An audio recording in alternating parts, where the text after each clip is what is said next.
Hello, and thank you for joining me tonight. We'll be continuing our read-through. I read through a lot of the exhibits, probably about 150 of them. I selected about, let's see here, 1, 2, 3, 4, 5, 6, 7, 8, 9, 10. 10 of them. Because a lot of it repeats information. There's a lot of legal jargon and terminology in there that I'm deciding to skip over, since we went over in the original stream the summation of all of this legal jargon and objections and filings and stuff. It was all kind of outlined in the first stream, and we're just going to go right into the exhibits.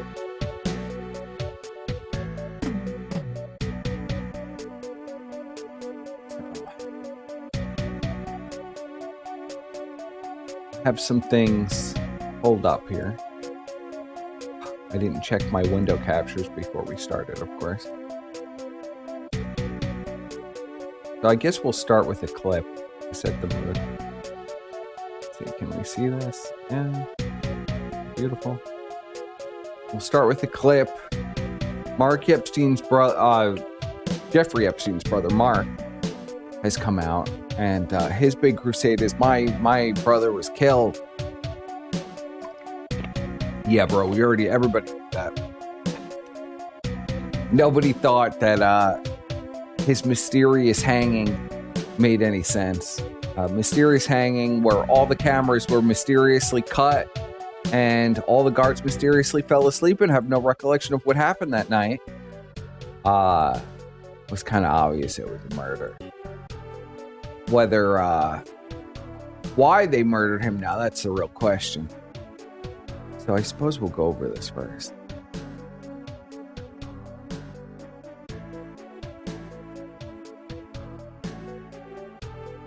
To learn who Jeffrey Epstein hung around with while he was alive. People who flew on his airplane, people who stayed on his private island in the Caribbean, those who had dinner at his home off Fifth Avenue in New York. And to some extent, those names are coming out, not all of them.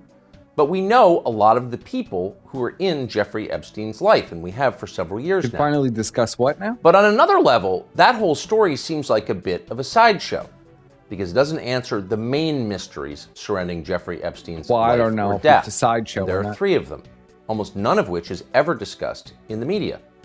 The first is, who did Jeffrey Epstein work for? What did Jeffrey Epstein do for a living, and on whose behalf? Nobody knows, but he had a lot of checks for a few $1 million apiece. Very mysterious indeed. No, this is live. This is live, bro. This ain't no replay.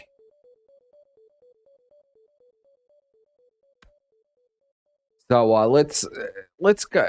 This is the question that has the smallest amount of information. It doesn't really make any sense. We don't know.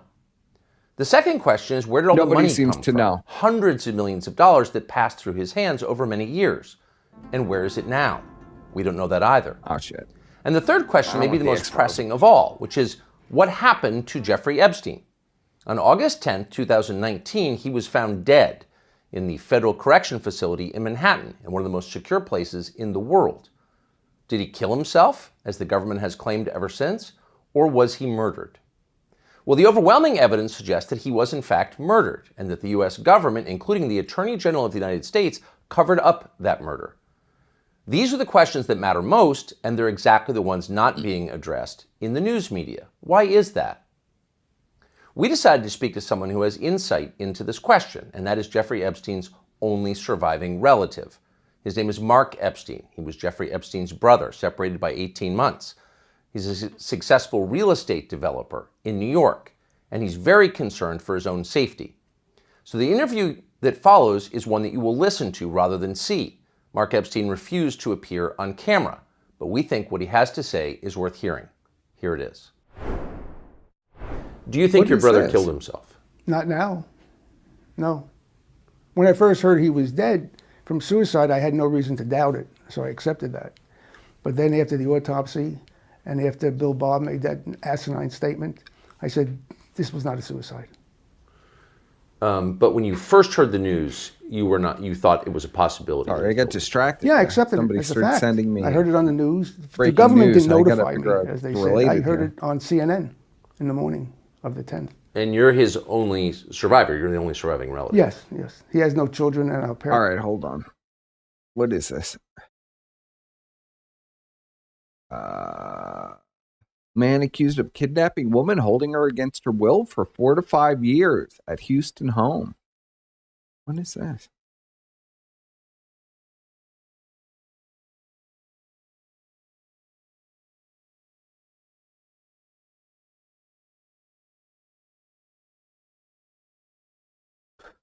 Killing me, bro. But right.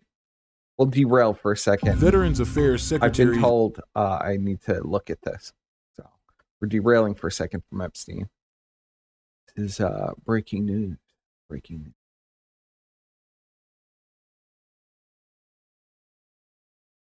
Okay, so what the hell is error? Basically, it's a water bottle that collides with Oh, something. no one cares. So apparently this guy. Here's a little something for you busters. This guy Yeah. apparently kidnapped a woman and kept her captive in his garage for 4 to 5 years. Y'all cowards don't even smoke crack. What's up with that? Y'all cowards don't even smoke crack. Hey to you. Don't even smoke crack. Bitch, use a mark. Fool, motherfuck that hoe shit. Pass All a right, G. let's look up the story here. About to blaze up.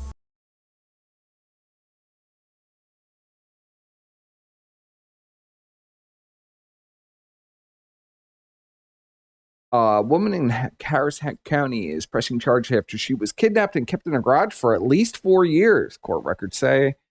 Lee Carter, 52, is charged with aggravated kidnapping after court documents stated that he held a woman against her will at home near South Union, 5251 Perry Street. He was arrested on Thursday motel. Now, you guys can't see this. I got to change the capture mode.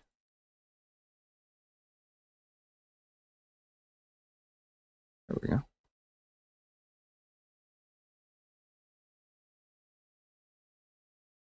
It looks the same as the other one. What in the hell? Oh, it's not the same, but it's pretty close to being the same, isn't it? All right, hold on. We'll transform this so everybody can see.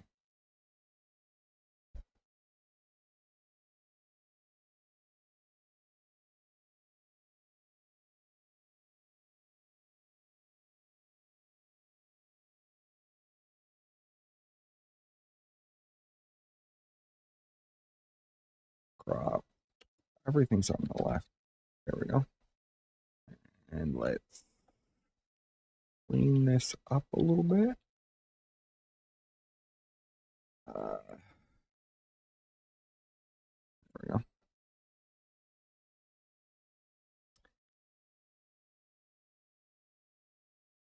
According to court records, Carter stopped to give $1 to a pregnant woman he saw panhandling in Alameda, Genoa, wherever the fuck that is. Carter then returned and went to the location, offered to help the woman who agreed. Woman then says Carter took her to his home, then locked her inside his garage where she had been held for nearly 5 years. According to the victim, Carter repeatedly forced himself on her, made her take narcotics, and stopped her from leaving. Collins says a warrant was filed against Carter in April. In one instance, court documents state the woman texted police through the Text Now app, who took her to the hospital and then released her back to Carter. Jesus. There would be other times the victim would escape, but Carter managed to grab her and return her to the garage. When she asked to leave, Carter would force her to take drugs and other illegal narcotics, causing her to be physically unable to escape. Court documents say police fire units were at the home another time, and the woman managed to escape by breaking the window in the garage and crawling out. She was taken to the hospital where Carter picked her up to take her back home and lock her in the garage. Records state he boarded the windows to stop her from leaving again. According to officials, the victim was extremely malnourished, weighed around 70 pounds. She had been unable to shower for the past 2 months and rarely got a full meal. There's not enough information. So, breaking news. Jeez. That's pretty fucking wild. Some disturbing stuff going on.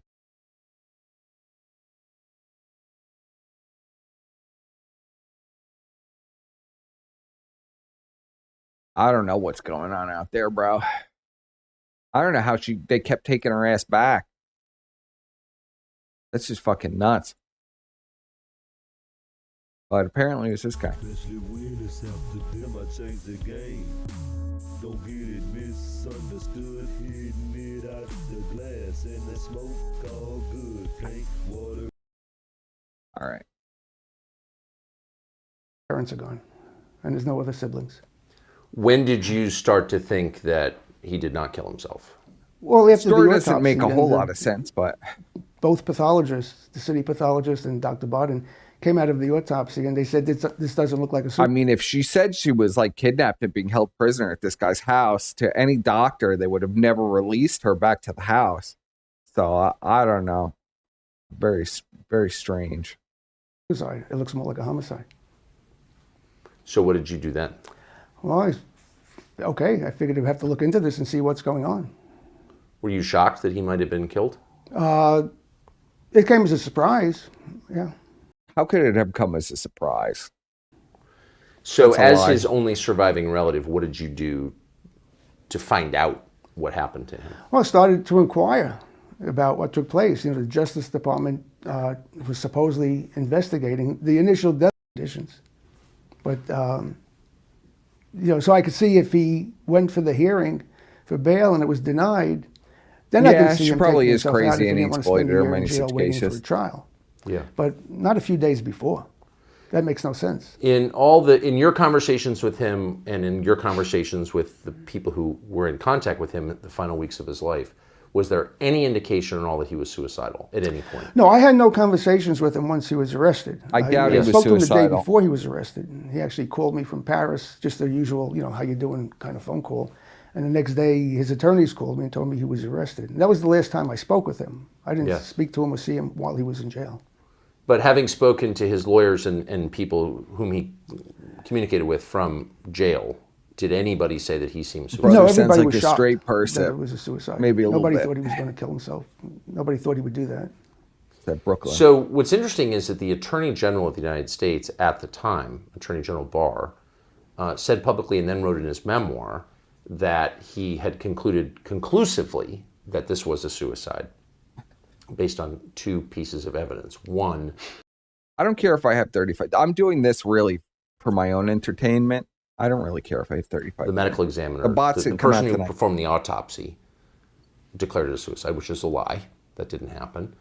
And two, because he had viewed the videotape at the entrance to the tier, to the cell block where your brother was being held. What do you make of that explanation? Well, when I heard Barr's statement that he said he personally saw the videotape and he concluded it was a suicide because nobody went in or out, that's when it hit me that he's covering this up. Of course. Because there's two sort of fallacies in that. One, I thought, Here's the medical why is the report. Attorney General of the United States, who I imagine to be a busy guy, why is he personally Here watching we the go. video? Here's the medical Couldn't he report. have two? Well, they came out with the report, you know, a few months ago, and for 4 years we've been trying to find out what position his body was in when it was found, and we couldn't get an answer to that either. But in the report, it described how he was found. It said that he was in a seated position with his legs extended in front of him, and he was hanging from the top bunk.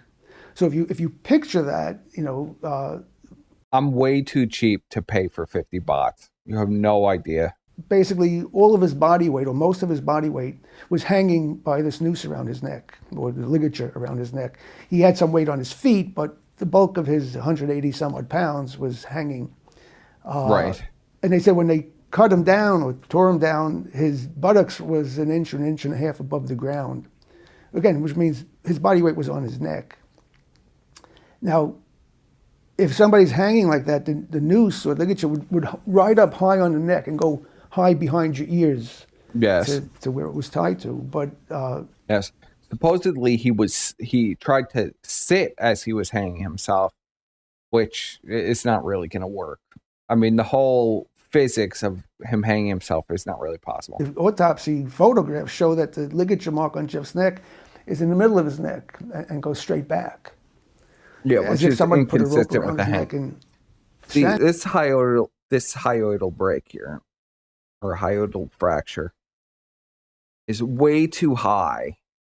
It's very high, and the angle of the break, it's not an angle at all. It's a straight line, which would suggest that the force was straight back, strangled him, not like from Carlo above. in The Godfather in the car.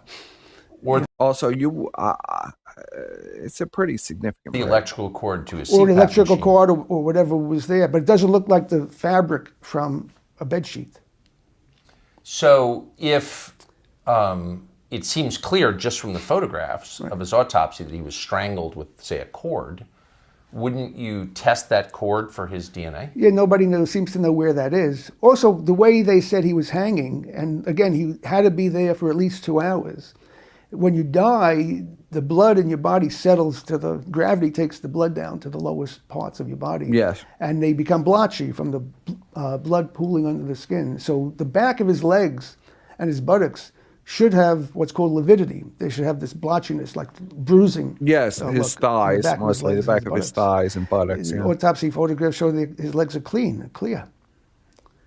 So he couldn't have been hanging that way for more than, for 2+ hours. He'd have blood pooling in his legs.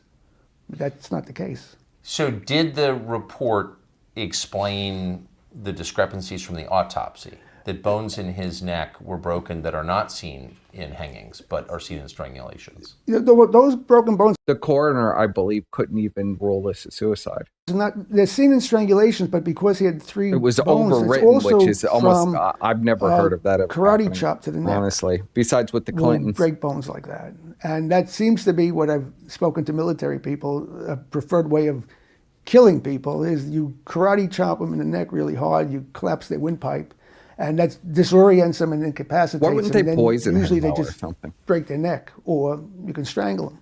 So the breaks in his neck are more consistent with a karate chop than what's called a soft hanging.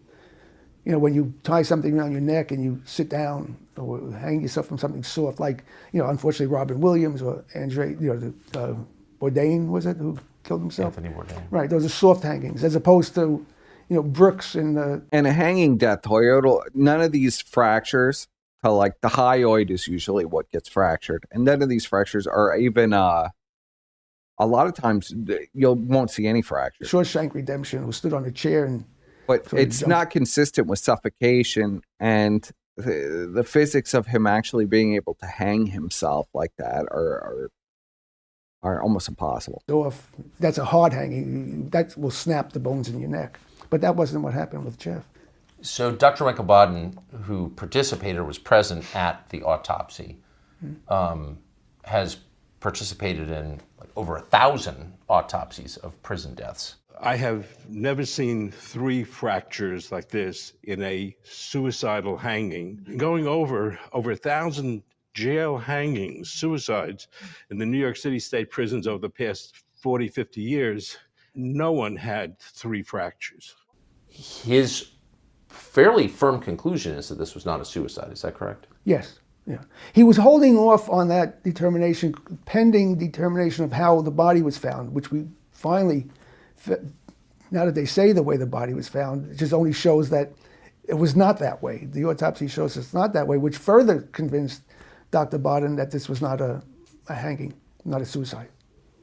So here's what we wind up with at the end of all this. We wind up with a high-profile inmate in the most secure federal facility in the country's largest city who was somehow murdered, clearly with the knowledge of the Justice Department, and the Attorney General of the United States lies about it, which he did, and there's no reason to do that except to cover up the crime. So what does that tell us Spoon about feed this? it. Oh, it's a scary Spoon thought. feed it That in. you could be killed in prison by the government. Is it? Yeah. Because again, my life would have been a lot easier if he committed suicide. You think it was a I could have David put it behind me. Carradine accident? But, it's obvious at this point in time that He paid the guards it was not a to suicide. hang him ultimate J mode. And so it means somebody Possible. killed him. So who killed him and why? Right. So, in talking to all the people around him or people who were connected with him in one way or another in the final weeks of his life, have you detected a fear in those people in talking about this? No, not really. What? I don't think they're fearful of anything. I was the one getting the death threats, not them. I don't think they did. Why were you getting death threats? Well, when Jeff died, people tried to link me to his activities in some way, shape, or form. Right. Well, again, the brother I had not actually, seen Jeff from what for I've 7 read, years prior to his death.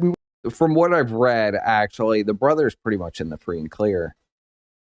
Were in communication. We spoke. We Nobody emailed, ever but testified. we lived two Nobody different ever lives. provided So I didn't testimony know that the brother received his inner massages. circle, and he didn't know mine. But people tried to link me to his activities, and I was in contact with the FBI and the New York Police Department about the death threats, and I had at times had armed guards. When I went to the autopsy, I had armed guards with me to protect myself. From whom? From whoever killed Jeff. But anyone who could murder someone in a federal detention facility obviously has a lot of power. Yeah, well, I was trying to protect myself as best as I could. Yeah. Do you fear for, I notice you're not appearing on camera. You've asked not to appear on camera. Yeah, I don't want to be recognized. I travel a lot, and there's no need for me. This is not about me. This is about Jeff's death. Did you have any inkling at all that your brother was involved in anything that might get him killed by a government? No. That's a lie. I wasn't involved with his day-to-day life, and his troubles he had with the charges with the girls was from the early 2006 is when he first got into trouble, and he spent time in jail for that. Well, that's a question that's occurred to me. Anthony Bourdain was. Don't tell me that. Anthony Bourdain was involved. Was he named? I mean, he went through that all would make this, me whatever you sad think of if it. Bourdain was named. And then he was charged again for the same things, effectively. Was he a chef? I mean, from what I understand, that was going. He had a non-prosecution agreement Right. with the federal government on that when he made his plea deal.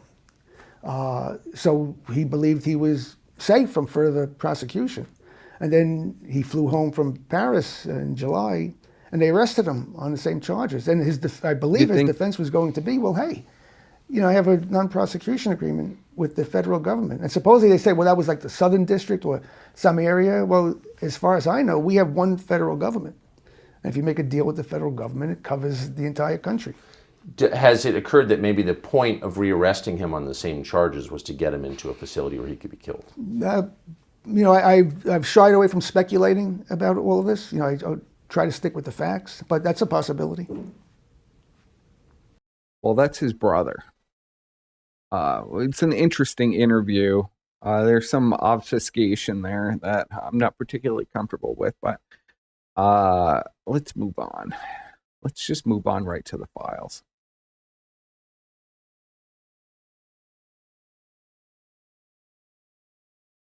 Let me fix this so this looks right.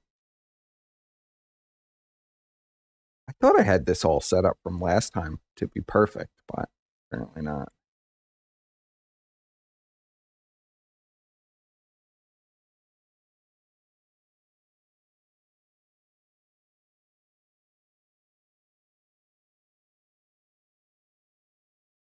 I don't know if there were any other killings, but there's definitely a lot of people that need to really be in jail after reading this. I'm going to skip over a lot of the early attachments because I feel like it's covered in these reports. And these reports kind of are, they're shocking. They really are shocking.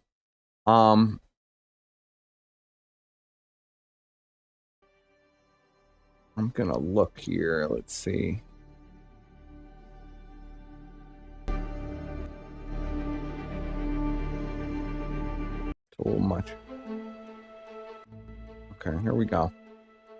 Here we go with the music here. This is the beginning of the investigation. As you can see, a lot of the victims are redacted out. Get a Killstream exclusive. Just saying he probably harbored a lot of regret. Well, yeah, I mean, that's all probably true, but he was probably killed. Yeah, he might have harbored a lot of, maybe he was a human being, but he doesn't come off as a human being. If you read about him or have any familiarity, this guy seems like the biggest piece of shit on the planet. Let's see. These are all our Jane Does, but we're going to skip past this. So this is the beginning of the investigation, March 14, 2005. I received a call from a woman who did not wish to identify herself, later identified as redacted. She stated that her 14-year-old stepdaughter, later identified as redacted, possibly may have been molested in Palm Beach by a wealthy man. And I have a feeling this particular person has parents either with a lot of money or is already famous, because you will see this name come up a lot. And it seems like anything involving this particular victim is heavily redacted. According to Redacted, she learned of a possible molestation by a third party. She explained that she had received a call from the mother of her stepdaughter's friend. The mother claimed to have overheard a conversation between her daughter and a male friend. They were talking about Redacted. The conversation was about how Redacted had met with a 45-year-old man and had sex with him and was paid for it. I advised Redacted that I would like to meet with her to obtain more detailed statements and facts. Redacted stated she did not know what to do and had to discuss the matter with her husband. At this point, Redacted did not provide me with a callback number or any other information. She stated that she would contact me when she had spoken with her husband and Redacted's mother. Same day, received a call from Mr. and Mrs. Redacted. They stated it was all right to speak to their daughter via cell phone. Her mother, Redacted, had been made aware of this case. They agreed to meet at the police department later this date. And then it says, accompanied his wife, came to Palm Beach Police Department where they advised me they believed their 14-year-old daughter may have been some type of sexual relationship with an older male who resided in Palm Beach. Neither knew the suspect's name or address. Both stated that their daughter did not talk to them about the incident, nor would she admit to it.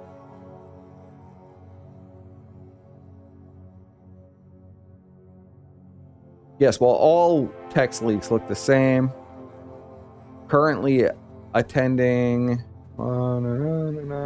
stays at facility during week, comes home on the weekend. So it's some kind of boarding school. According to Redacted, she was admitted to school because of disciplinary problems there. Or it's a juvenile detention facility. I'm not really sure. It's some kind of PINS program or something. The facility also coordinates with the families to provide one-on-one as well as family counseling. According to Mrs. Redacted, she believes an incident occurred Sunday, February 6, 2005. A friend named Haley picked her up at their house, left.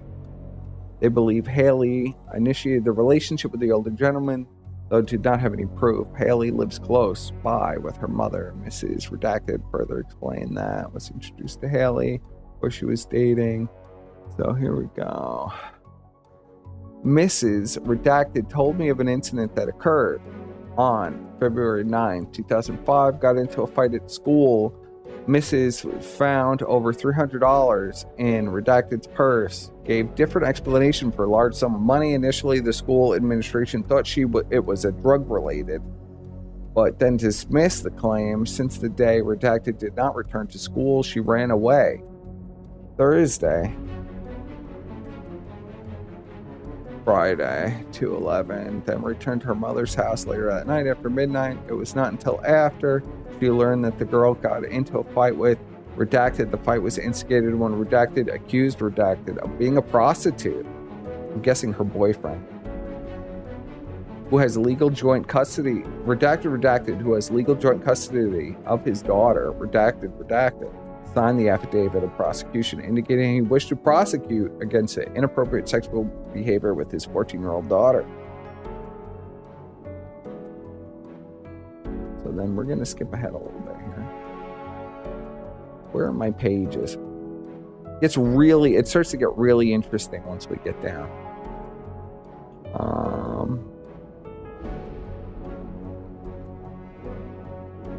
I went to redacted. This is March 15th now. About 11 days later, where I met with white female, redacted. Also present was Kathy Back, redacted therapist. I'm guessing the school's therapist is why it's redacted. I gotta lower this just a little bit. It's very loud. It's a loud one.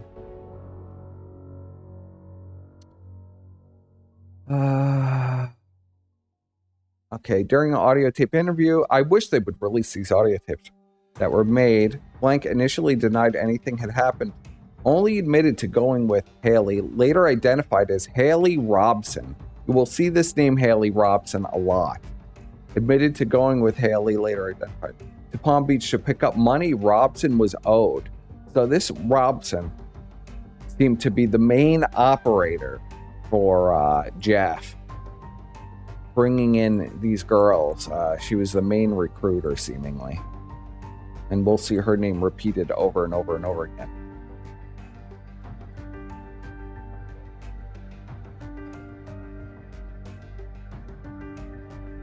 She ultimately admitted to knowing that Robson worked for a wealthy man and possibly did sexual favors for him. She also admitted that Robson offered her an opportunity to make money. Redacted identified Robson's boss as a white male named Jeff, who lived in Palm Beach, later possibly identified as Jeffrey Epstein. Redacted explained that she was first approached by Robson to go with her to Jeff's house when they were at Redacted's house. According to Redacted, she was not sure exactly what was going on with Robson, but agreed to go with her. Redacted boyfriend became angry when he heard Robson inviting Redacted to accompany her. Her boyfriend believed it was to pick up money the man owed Robson. Redacted stated Robson told her that she would pick her up at the house on Sunday. Was not sure on the exact date, but it was Sunday. According to Redacted, Robson, along with an unknown, possibly Hispanic female, picked her up at the father's house on Redacted. Told her father that they were going shopping. It was later confirmed by that Robson picked up his daughter. According to Mr. Redacted, Robson drove to a pickup truck. Robson drove along with an unknown female to Palm Beach. Sometime later on the way, a conversation occurred between Robson and Redacted, where Robson told Redacted that if Jeff asked her age, she would just say she was 18. Recalled that Jeff's house was on a dead-end street. All three girls walked up the driveway past what appeared to be a small guard security room. In fact, Redacted recalled a male approaching them, asking what they wanted. Robson said they were there to see Jeff. Male allowed them to continue walking to the house.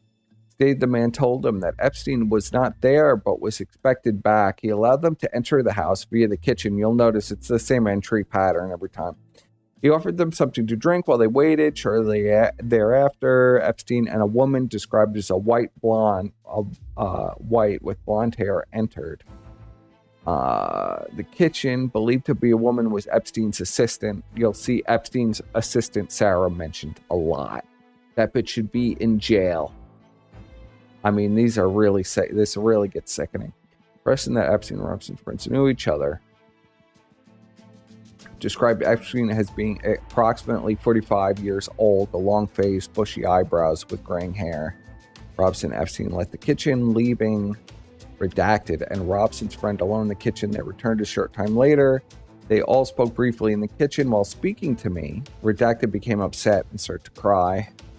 Stated woman instructed her to follow her upstairs, which she did, according to The woman led her to the room that had a massage table on it. The woman started to fix up the room, putting covers on the table and taking lotions out.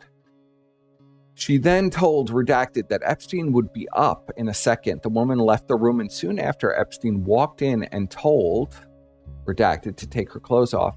As Redacted was telling me what happened, they looked away from me with a pointed finger, repeatedly pressing it into her thigh. Stated he was stern when he told her to take off her clothes. Said she did not know what to do, as she was only there. He was the only one there. Redacted took her shirt off, leaving her bra on. Epstein, dressed in a towel, told her to take everything.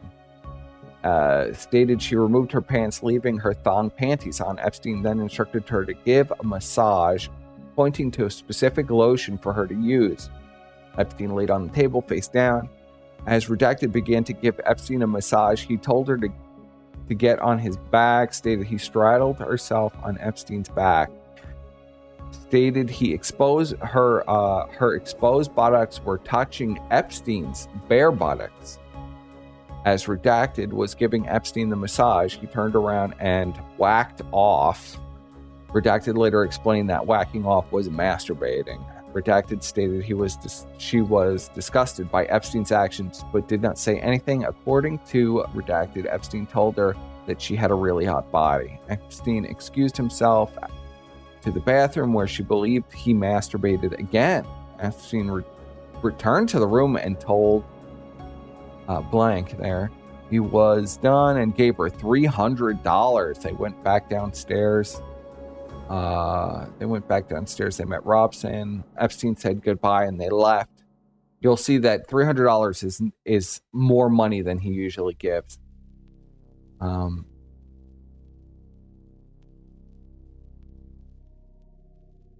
Robson asked blank how did it go, and asked what she did and what did blank do. When blank told her Epstein asked for a massage, Robson allegedly stated, "I know." Blank stated they went shopping and stated Robson also got paid, but that she did not know why, since she was confident that Robson did nothing. Blank described Epstein's house as a 2-story pink house with a Cadillac Escalade parked in the driveway. She describes the house. There was a door on each side of the sofa. Recalled there being a mural of a naked woman in the room, as well as several photographs of naked women on the shelf.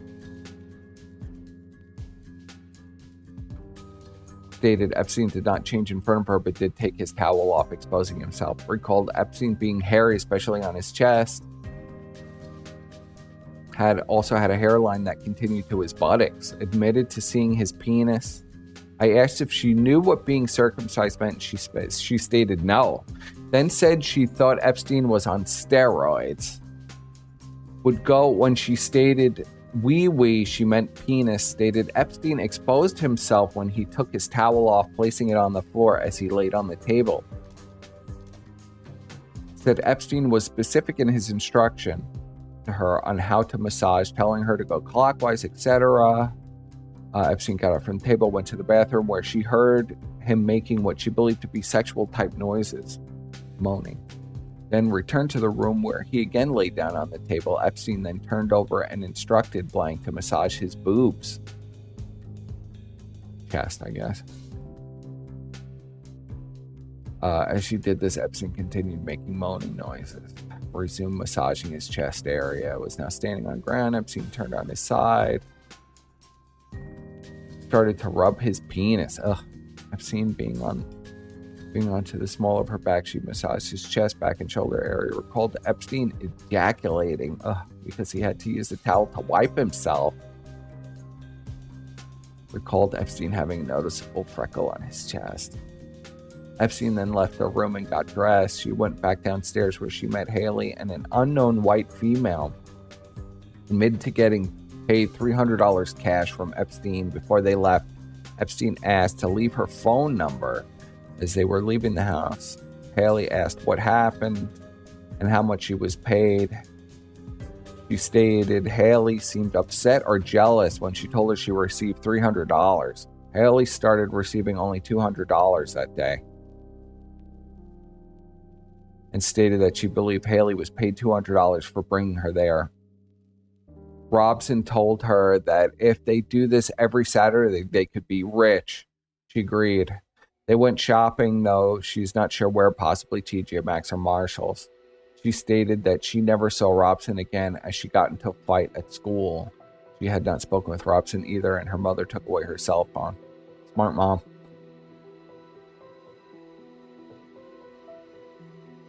Stated she was afraid that Robson would retaliate against her or her family if she ever went to the police regarding this incident. Stated that her father's vehicle was recently vandalized. Admitted to telling Redacted what had happened with Epstein. According to, became angry and upset, punching a hole in the wall. Redacted guessed that it was a Redacted who told Redacted about the incident. Now there were rumors in school about it and what she did with Epstein. Okay, so everybody got exposed after this one. I then talked to about truth and lying. We talked about this color sweater she was wearing, denied having sexual intercourse with Epstein. She denied touching his penis and again admitted to observing Epstein masturbate, which is probably not true. Probably more to it. Agreed to cooperating with the police department. I met with Ms. Beck, advised families, copies of this interview.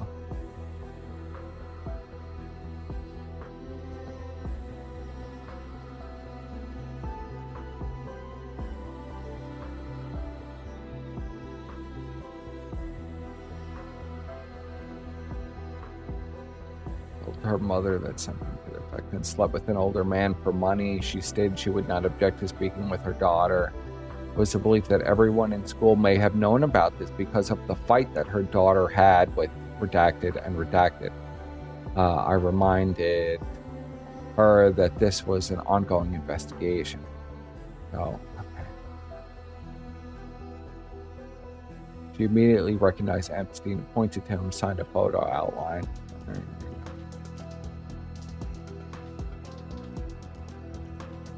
I met with Redacted at her residence for the purpose of placing a controlled call to Haley Robson, spoke with Robson, and asked if she could arrange another meeting with Jeff. Robson stated that she would have to call him to make the arrangements. A copy of this conversation was placed into evidence. I spoke with Redacted, left the state to visit her aunt and uncle.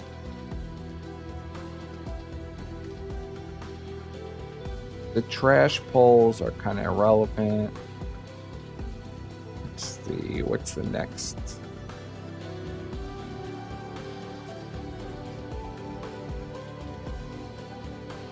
I met with Miss Back and I reminded Redacted of her conversation with Robson. During this time, Redacted initiated a conversation with me in which she admitted that she was not telling me everything that had happened during the time she was alone with Epstein. According to her, while she and Epstein were alone on the second floor, Epstein used a purple vibrator to massage her vaginally. Stated there was no penetration. It was on top of her underwear. I asked if Epstein ever asked her age, and she stated that she had stated, and she told him she was 18. When Epstein asked what school she was in, she responded that she was in 12th grade at Redacted. During the course of this incident, Redacted stated Epstein told her that Haley had worked for him for years. When we then continued with the control call to Robson at approximately 3:45. Robson was not home. Redacted was told that Haley Robson was at working a double and could be reached on her cell phone. Olive Garden restaurant, jeez. Called Robson. During the conversation between Haley Robson and Redacted, Robson asked what happened, stating that she had heard rumors that blank was going to press charges.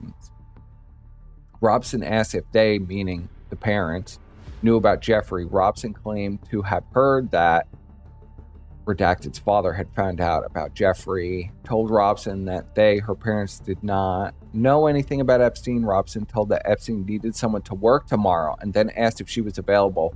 Robson stated she would call Epstein and then call Redacted back. During the course of these conversations with, for some reason, redaction, she would at times appear to be articulate and well-spoken, and would then start to act in an immature manner by looking around, not paying attention, drawing on paper. Blank would offer me a high five whenever she claimed to have told me the truth and the details of the afternoon at Epstein's house. Would sit in the chair with her knees propped to her chest, where she admitted that she did not tell me all the details of her encounter with Epstein during our first meeting.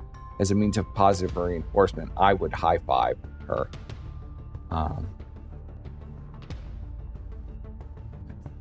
I made contact with spicygear.com and spoke with the owner, John. I emailed the photograph of the item for his opinion. He identified the item as jelly anal wand of some sort.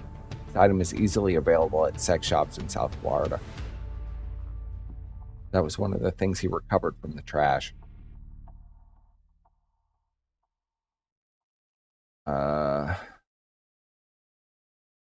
Okay. This is where, I mean, this is already super incriminating. They already have, like, a case here. Just with this they could even claim maybe this is entrapment, but it's really not. I obtained a copy of voicemail messages dated 3/31/41. So April 1st from Haley Johnson. A female identifying herself as Haley states she would pick Blank up, take her to Epstein's house for an 11 o'clock appointment. A copy of this was placed into evidence. They're trying to do trash pulls. If you notice the address, L358 El Brillo, you notice that they heavily contested Brillo being the search results when they did the queries on all of her documents. They really contested that Brillo. There must have been a lot happening in this house. This seemed to be the main center of this ring with the high school girls.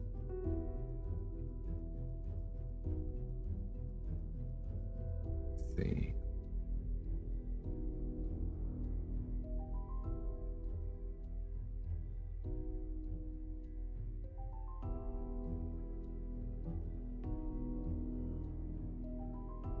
So now this starts to get very interesting.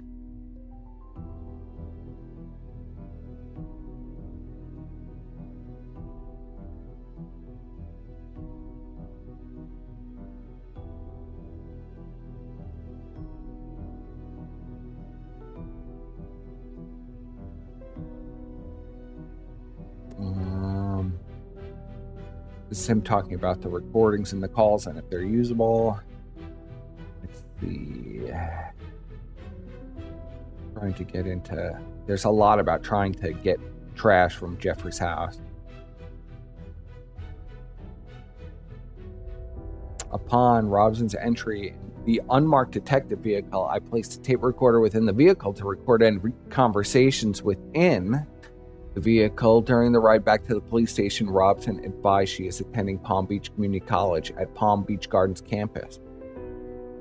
Upon our arrival at the police station, Robson brought to the interview room.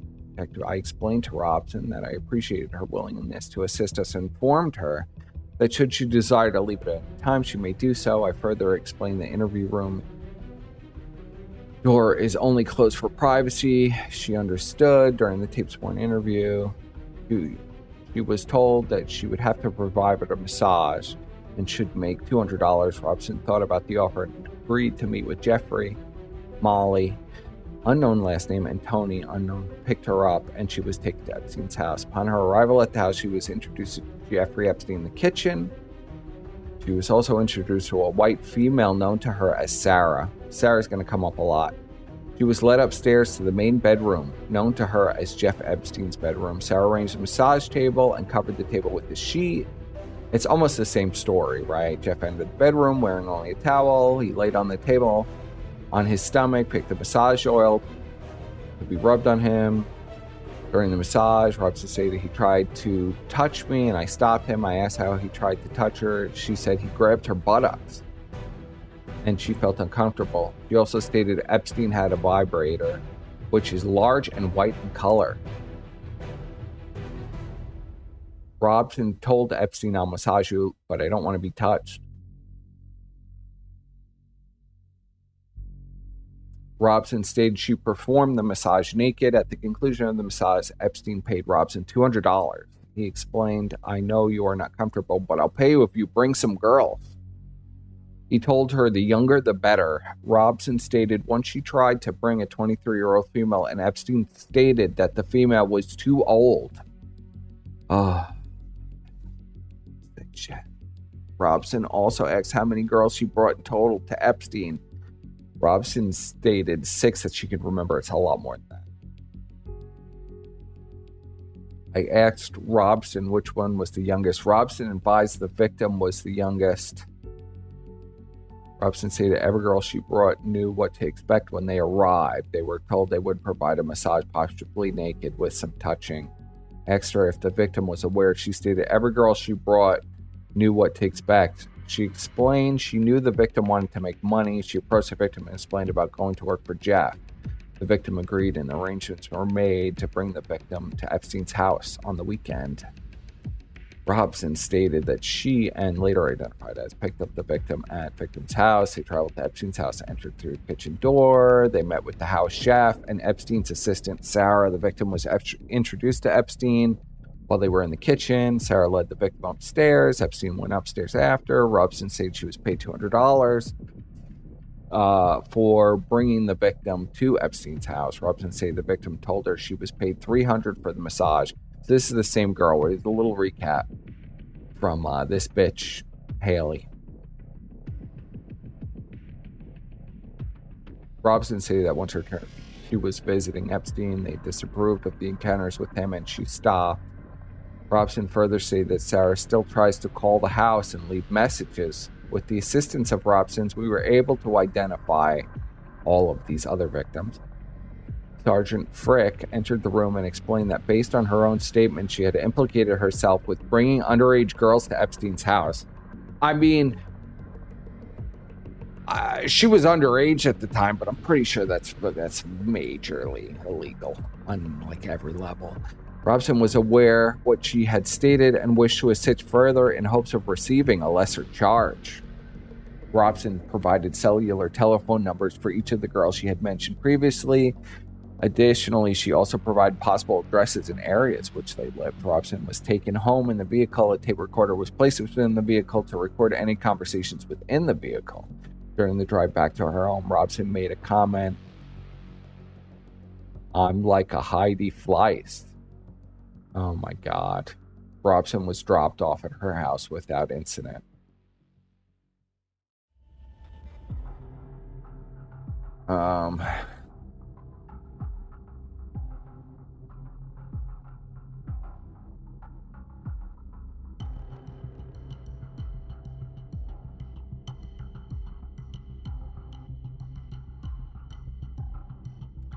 Sergeant Frick had received, so this is October 4th now. This investigation has been going on for quite some time. Epstein playing Halo Reach. During a sworn tape statement, stated she was taken to the house by Haley Robson. She was told she could give money working for Jeff. She could make money working for Jeff. She was told she would have to provide a massage for Jeff. Stated upon her arrival to the house, she was brought to the kitchen area by Robson. They met the house staff. Haley stayed in the kitchen. She was introduced to Sarah. Jeff's assistant was brought upstairs to master bedroom, to the, I'm guessing that's supposed to be master bedroom. Sarah prepared the room and massage table for a massage. Epstein entered the room. She provided a massage. She said she was weirded out by the incident involving Jeff. At the conclusion of the massage, she was paid $200.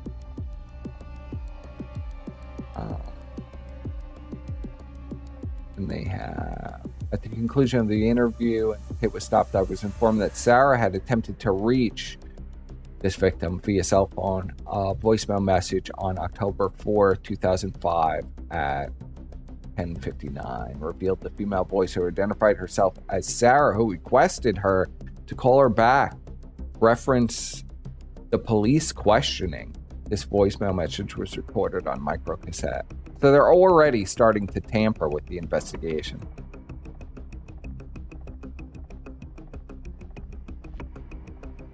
Blank stated she inadvertently told blank blank about the police investigation because blank called her to tell her about how she had just received a rental car from Jeff Epstein.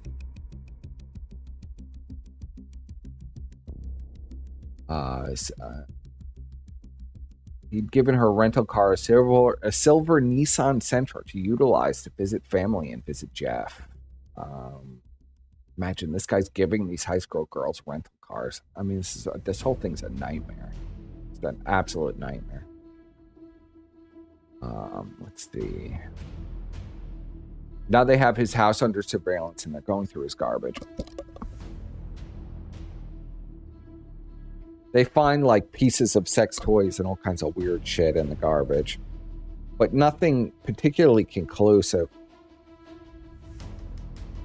But they're going to raid the house soon. Let's see. I made telephone contact with blank blank, left several messages on voicemail. During the message, she advised she was not completely truthful when we met in person, but would like to speak to me to advise me on what had happened. She further advised she did not want to speak of this incident in front of her mother. So a lot of these girls lied at first.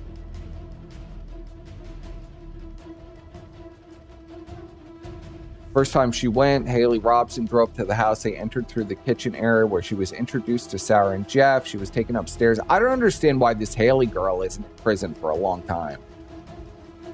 Brought out the oils to use. Jeff then entered the room wearing a towel. He lay on the table and picked out a lotion to rub on him. At some point during the massage, she tried to remove her shirt. She became very upset, discontinued the massage. They had a verbal disagreement, at which time she left without being paid. She met with Haley Robson, who was sitting in the kitchen, told her, "Let's go." Advised she received no money for that day. Also said that Haley Robson had told her she was uncomfortable with what was going on to let him know and he'll stop. She knew that more than you do. The more you do, the more you are paid. Several weeks later, blank advised. She agreed to be taken a second time by Haley Robson. Once they arrived at the residence, Haley sat in the kitchen. Sarah took her upstairs to the master bedroom again. She massaged him, tried to touch her buttocks. He couldn't reach her buttocks because she had tight belt and jeans. Jeff then rolled onto his back during the massage, attempted to touch her breasts. She discontinued the massage and was paid $200 and went downstairs where Haley Robson was waiting for her. She told Robson she wanted to leave. She never returned to the house.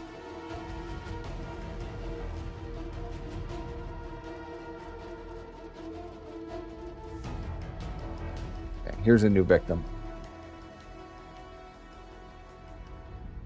Blank agreed to speak with us in the kitchen area. During a sworn tape segment, stated the following. On or about November 2014, she was approached by Haley Robson and asked if she wanted to make money, agreed, and was told she would provide a massage to a wealthy man in Palm Beach. Robson picked her up and drove her to the house in Palm Beach. She was brought into the kitchen area of the house. She further stated that blank blank and blank blank went with them. So more redacted girls went with them. They were brought into the kitchen where she was introduced to Jeff. Other females did was she was introduced to a helper of Jeff. The female described as a white female with blonde hair. That's Sarah. She stated that the assistant was familiar with Robson. Assistant set up the massage table and put out lotions. Jeff would be available in a minute. He entered wearing only a towel. So during the massage, he asked her to remove her clothes. She removed her pants and blouse.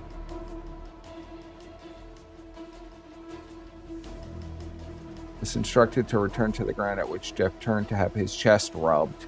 This is like his weird thing that he does. Disgusting.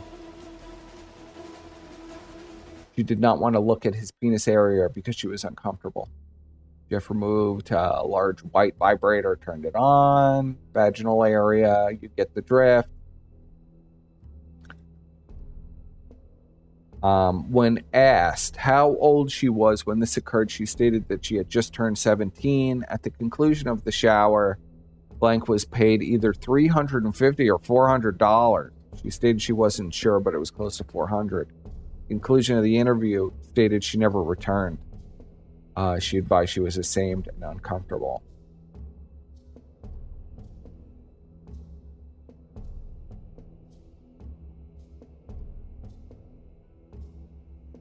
This is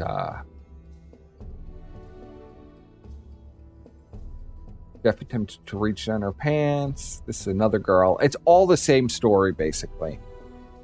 This Robson bitch tells them, you want to make some money. They go to the house. They go in the kitchen. They're introduced to all the staff. Then his assistant bitch, Sarah, goes upstairs, sets up the massage table. He comes out in a towel. They massage him for a little bit. He flips over and masturbates and says, rub my nipples, basically. And that's what happens. And then it gets more and more extreme every time that they come. So a lot of these girls haven't made it through one or more, you know. But there are a few that I don't particularly want to read again because it's so repulsive.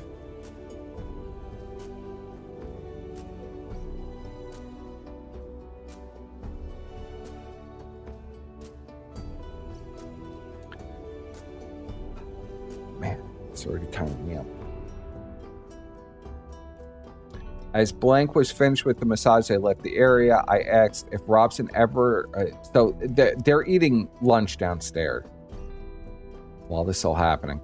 As Blank was finished with the massage, they left the area. Robson told would be expected, and she provided a massage.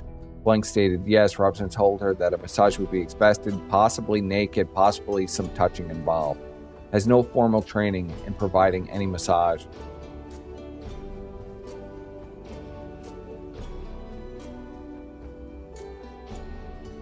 Robson and Sarah took the upstairs to the main.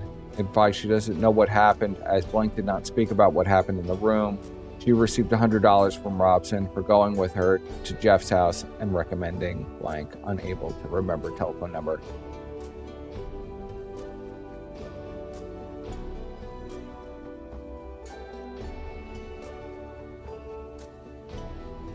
She considered... So this is a new one. So we'll start here.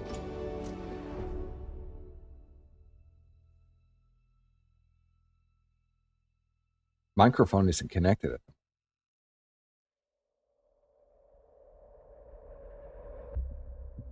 So this is a new victim. We met with the dean of students. Basically, he found her. They brought her in during school hours to question her. She stated that she knew Haley Robson, worked for Jeff in Palm Beach. Advised that she was there many times for massages. Asked if she had formal training. She said no.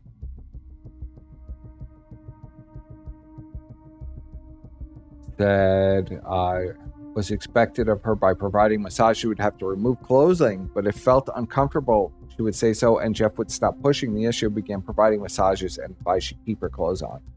She considered Jeff a pervert who kept pushing to go further and further, explained she would keep telling him she has a boyfriend. It wasn't until recently admitted to removing her clothes and staying in her thong and underwear to provide the massage. Explained Jeff wanted to be rubbed on his back recently, and he began turning over and have her rub his chest as he masturbated. Would try to touch her breasts.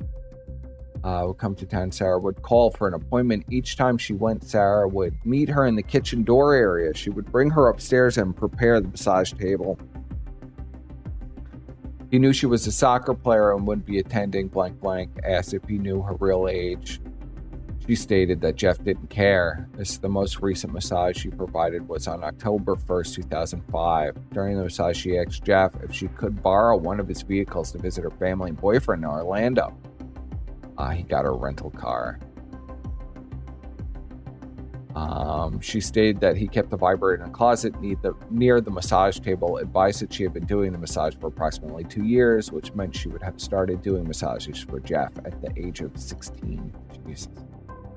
Sarah had informed her that Jeff had rented her a new Nissan Sentra. She would come by to the house to pick it up, so informed that she would have the car for a month. They inspected a lot of the car, of course.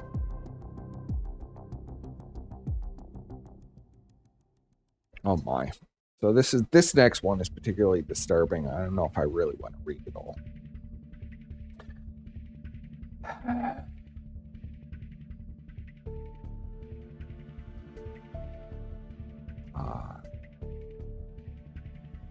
October 10, 2005, made telephone contact with redacted. During a taped conversation, redacted was told of an ongoing investigation in which I felt she had information pertaining to Jeffrey Epstein.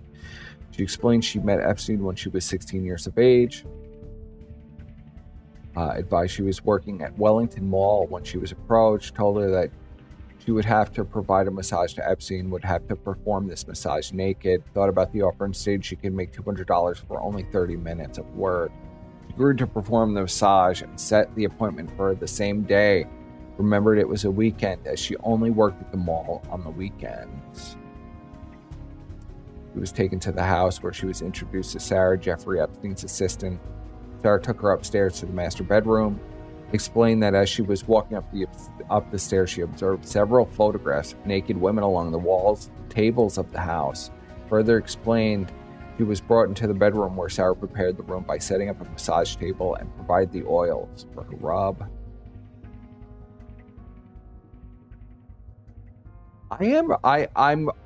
I'm reading as much as pertinent because I've already read through a lot of this. And some of it's too disturbing for me to read. Epstein entered the room. Oh. I just fucked myself up there. I just read that. Epstein entered the room, introduced himself. Epstein lay on the table, told her to get comfortable. She could not remember if he was naked when he entered the room or with a towel. Stated she provided the massage wearing only panties. Continued rubbing legs, thighs, feet. Advised he turned over on his back. Epstein touched her breasts and began masturbating. I asked if she knew what circumcised and uncircumcised meant. She stated circumcised when the penis has no foreskin in the head and it's visible. Said Epstein is circumcised. Began to cry on the telephone and stated she had been to his house hundreds of times over the 2-year period. She claimed to have made thousands of dollars during her visit. Stated to not remember how many times exactly, but said it was a lot.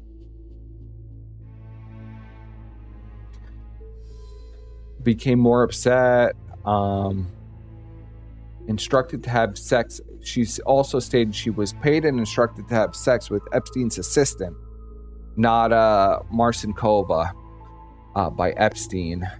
Also goes by a different name. I think it's like Nadia Marcinko or something. Epstein continued to watch them have sex, and he masturbated while watching them have sex with each other. Things escalated further and further. Epstein used sexual toys. Strap-ons. I'm guessing the woman used the strap-on. Additionally stated he performed oral sex on her. Oh my God. After taking several minutes to regain her composure, I explained that I would travel to meet with her in person as I felt she had additional information to provide.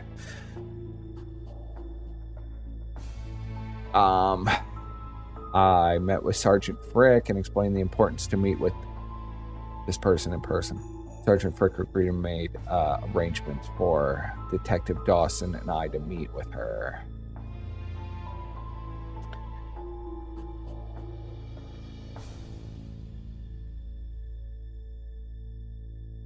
Is this any worse than any of the stories Ralph tells us every day? Yeah, it's a lot worse.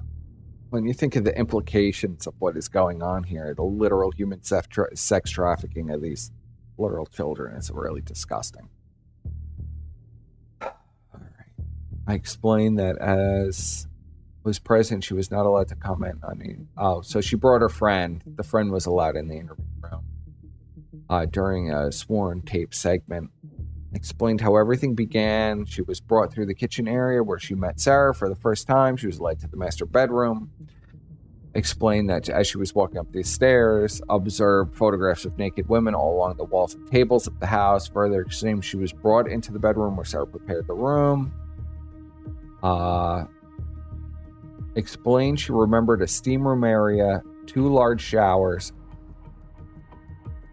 Epstein entered the room from the steam area and introduced himself. Epstein lay on the table, told her to get comfortable, removed her skirt, and kept her shirt on. She could not remember if he was naked or not when he entered the room, or with a towel. Epstein then instructed her to remove her shirt. She was not wearing a bra. She removed her shirt. She continued. Epstein touched her breasts and began to masturbate. When Epstein ejaculated, that meant the massage was over. At the conclusion of the massage, she was paid $200. They walked together downstairs where Sarah and Blank were waiting. Blank stated she received an unknown amount of money for taking her to Epstein. Hold on a second.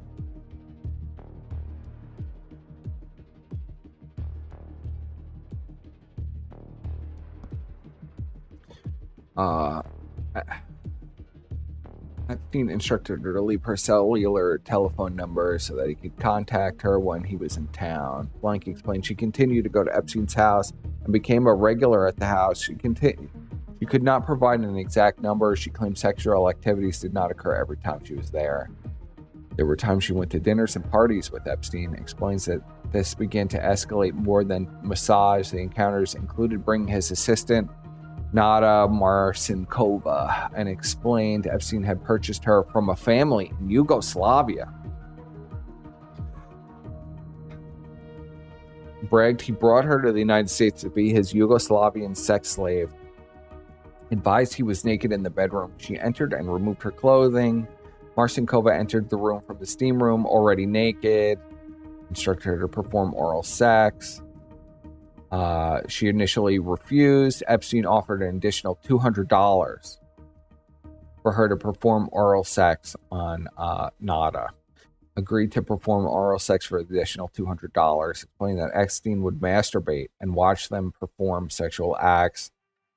Things continued to escalate by purchasing sex toys, vibrator strap-on rubber penises, all used on her each time something new was introduced. Additional monies were also produced and offered. Was adamant that she perform all these acts, but there was an understanding with Epstein that there'd be no vaginal penetration with his penis. Explained that Epstein's penis was deformed. Explained that his penis was oval-shaped.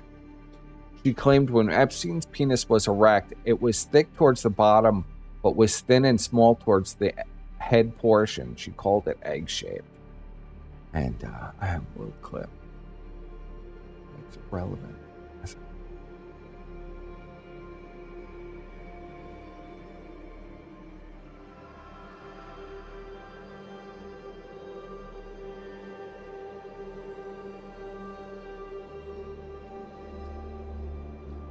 Would you raise your right hand, please? Yes. Do you solemnly swear the testimony you're about to give will be the truth, the whole truth, and nothing but the truth, so help you God? Yes, I do. Could you please give us your name? Jeffrey Epstein. Is it true, sir, that you have what's been described as an egg-shaped penis? Form, vague, and definite, and I'm going to give you the first warning, Mr. Cuban, that these types of questions are not only argumentative, but directed in a manner to embarrass Mr. Epstein. If you continue with look at his I'll reaction. adjourn the deposition Read the body language here. Sir, according to the... I see a little bit of a light bulb go off here.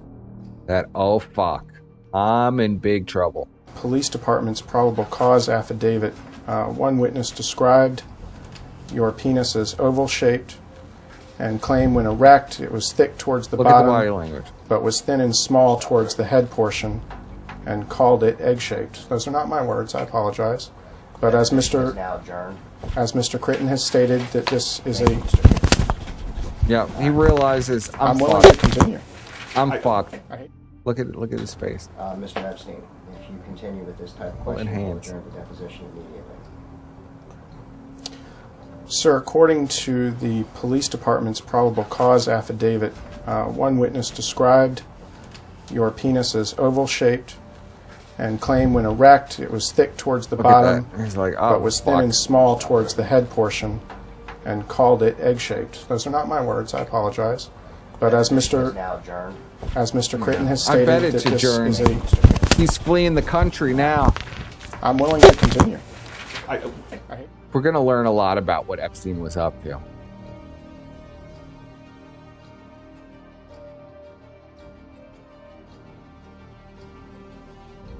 I'll be right back. I gotta pee.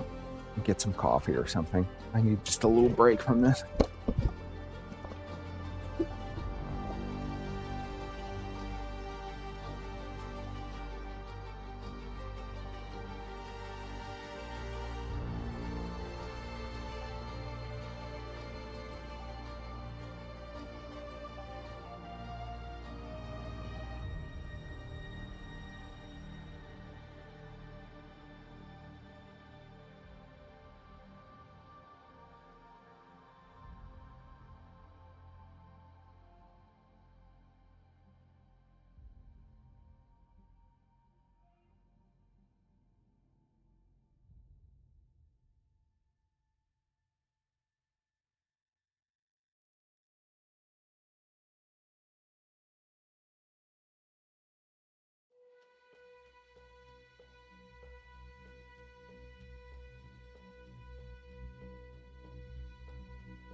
I wanted to make a difference in my future with a career in healthcare.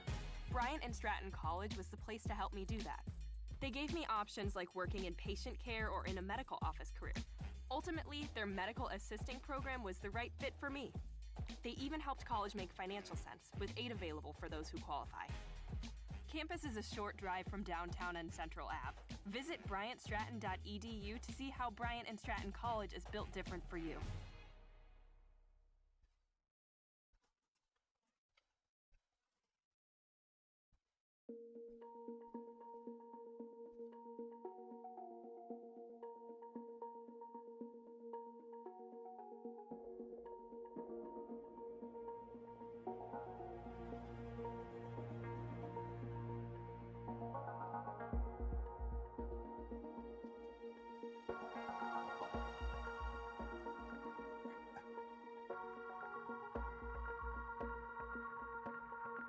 Her snake dropped out of Bright College. First, turned on thinking about the egg-shaped penis. I'm just thinking there's, this egg-shaped penis thing. I'm noticing a pattern here with these freaks, and the egg-shaped penis seems to be. And it's also mentioned that that a lot of them believed he was on roids or something. And there's something there that is striking me that I'm not really sure what it is. If he was taking some kind of drug, so these rich guys take some kind of drug or something that this happens to them, or there's got to be an explanation for this egg-shaped penis thing with all these weird sexual offenders. I just noticed a pattern there. Usually in good shape, but have an egg-shaped penis. I wonder if maybe some kind of metabolic steroids or adreno or what, something does that to them.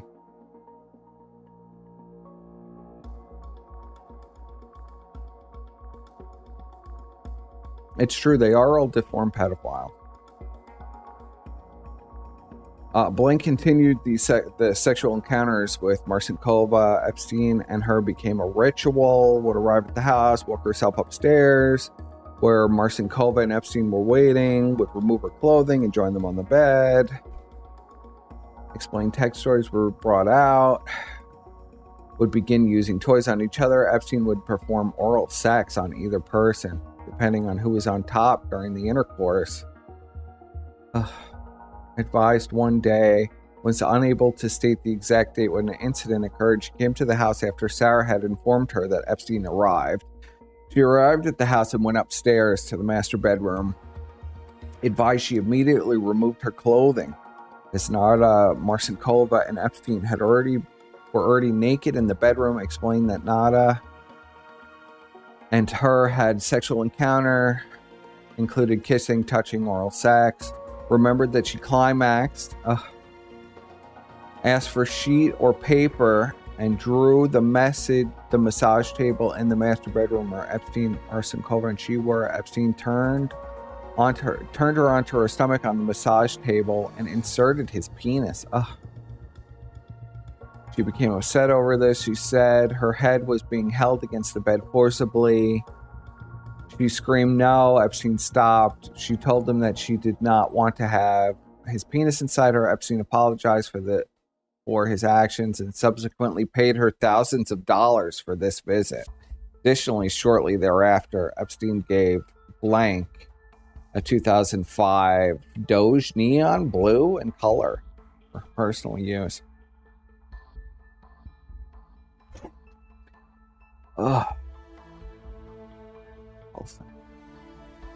She was sore when she left.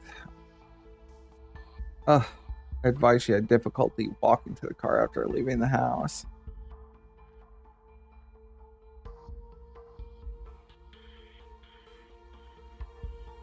Outside of this incident where he inserted the penis into her vagina, there were no other penile intercourse.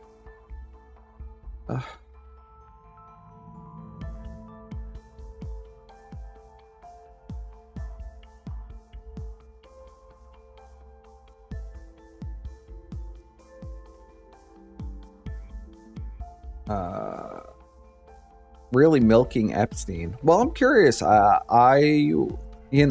This is something very curious. This is a major event in history, I think, in that it's really exposing a lot of very powerful people that were involved with this. And we could read about the cover-up, and we could read all this through actual documents that don't really have any bias.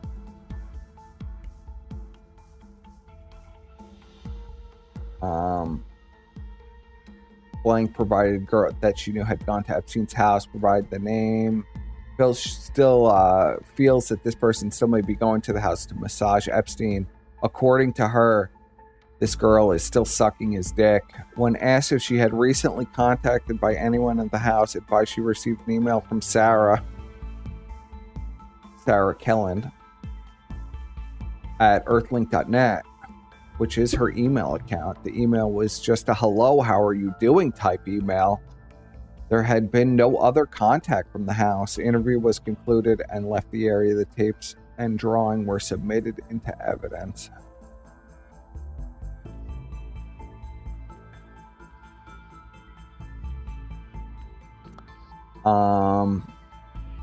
Detective Dawson I met with a redacted who stated during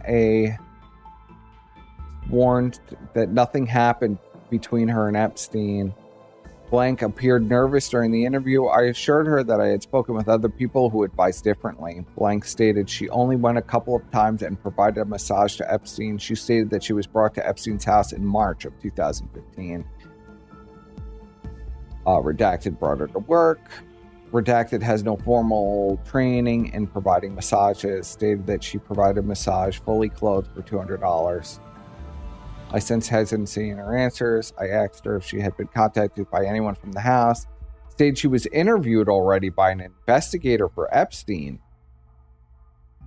He met with her on October 8th at Roadhouse in Orlando. He identified himself as Paul and inquired about the police investigation and left his telephone number for additional contact.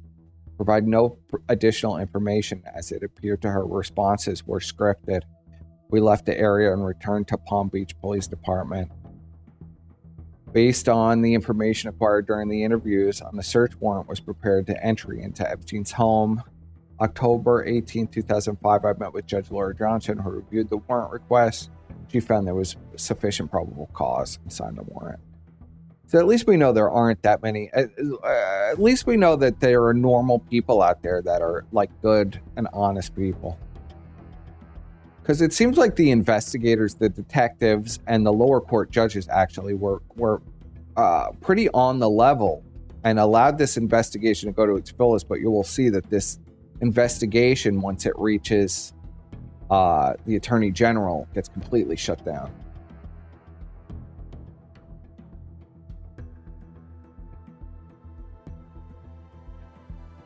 we're going to learn a lot about, because I'm going to go over, I have testimony pulled, and we're going to learn a lot about his relationship with Maxwell and other people that were staying at the home, which is kind of fascinating.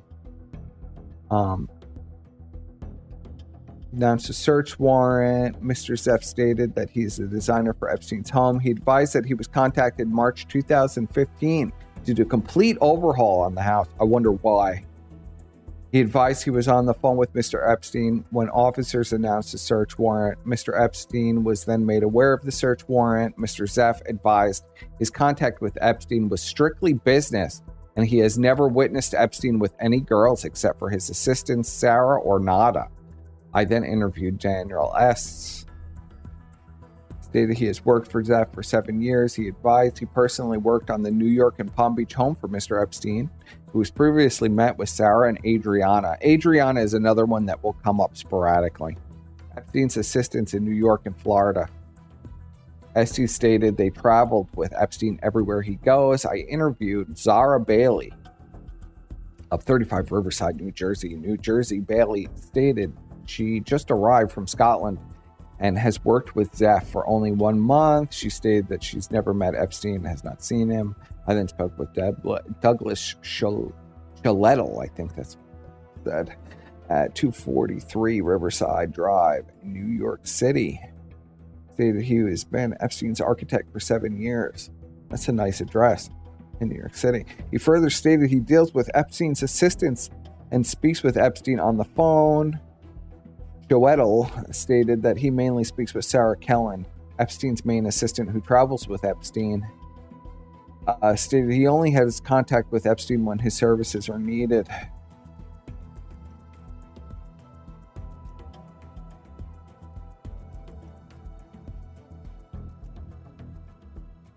In Master Death, with Epstein's notepads marked Jeffrey Epstein, we located high school transcript from redacted victim. Also in the room was the dresser armoire where we located a bottle of peach-flavored Joy Jelly. Additionally, there were several photographs of young naked teenage girls within the closet, which was consistent with what the witnesses had stated. The massage table was located within the master bedroom. Videotapes were located beside the television, which were also collected.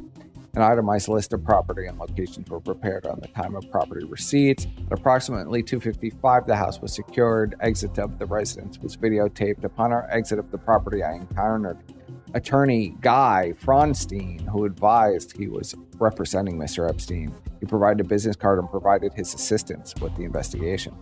Due to Hurricane Wilma, things were delayed.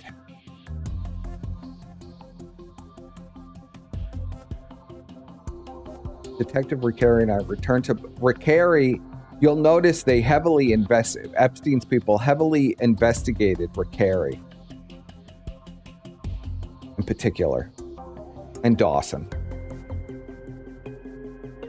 which is why their names are in the thing. But of course, the defense objected to their names being in the search results, and I think they got a lot of these taken out. I know they got Brillo taken out. And what else would they say Brillo for? It's not like they're buying cleaning supplies. Nobody's scrubbing no pots and pans. Immediate contact was made with 3 white males who came out of the house surrounding structures.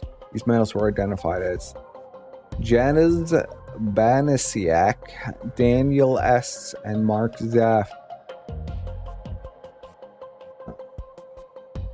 Towel closet for search yielded negative results. The kitchen was searched and taken into evidence. Was a phone message book. Let's see. Photo of a nude female from waist up. Searched 2 bedrooms and adjoining bedroom, which were located on the 2nd floor. In the northeast bedroom closet, I found adult sex toys called twin torpedoes. Soap made in the shape of a penis and vagina were also found in the upstairs bedrooms. I searched the pool cabana.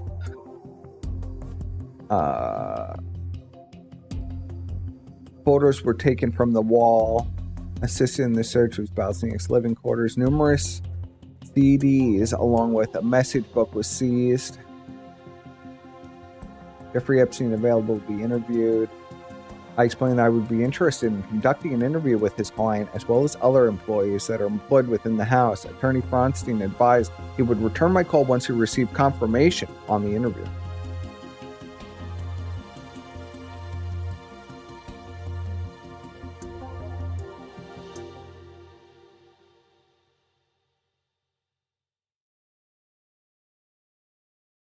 Okay, here's a new one. So this is basically the same story. Epstein, same thing. Girl taken to the house by usual suspects, does a massage on the table. Got her to take some of her clothes off, and then started grabbing her titties and started masturbating on his back. And also pulled out a large vibrator and was, rubbing it on her genital area. The stories are pretty much the same almost every single time. Okay.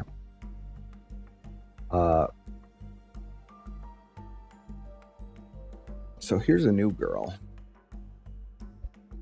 Another new girl. I mean, there were so many girls involved with this. The evidence was so monumental that you really have to really shake your head and go, people are evil to really cover this up.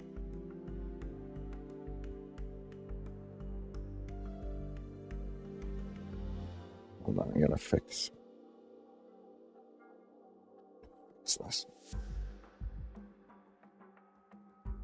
My microphone's all messed up. I gotta buy a new I need to buy a new headset desperately.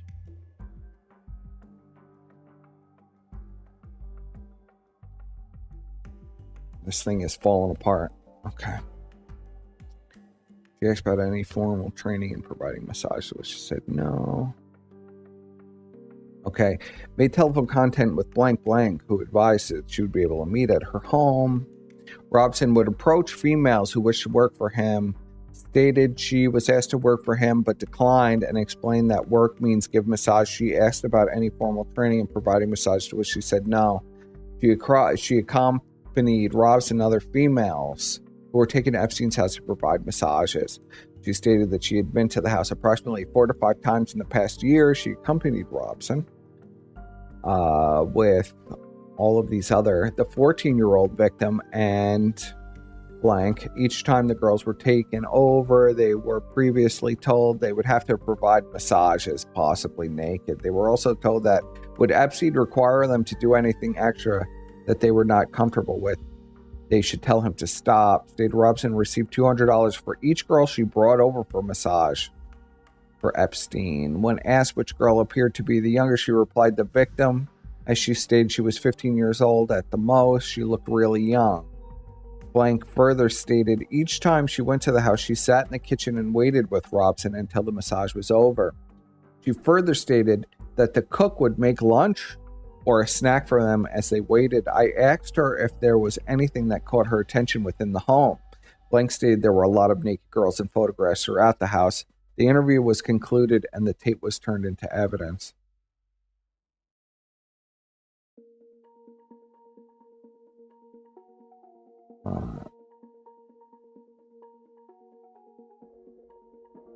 This is another recounting. A different girl, the exact same story. Robson approached her about working for Epstein, provided a massage for him, $200. The arrangements were made. Robson could not take her that day, and the arrangements were made that she would be taken there and also attended and was familiar with Epstein. So another victim was familiar with Epstein and brought her instead of Robson. Recalled that she was brought there and entered through the back kitchen door. She had met with her assistant Sarah and another assistant, Adriana. Sarah brought her upstairs. She observed several photographs of naked females throughout the home. And basically, same story. Came out. Told her to remove her clothing. She did not. She said she didn't remove her clothing the first time. She states that she had returned several times after that. Each time she returned, more things happened. He would enter only wearing a towel. He would masturbate while she provided the massage. When he climaxed, the massage was over. He'd usually do it underneath the towel.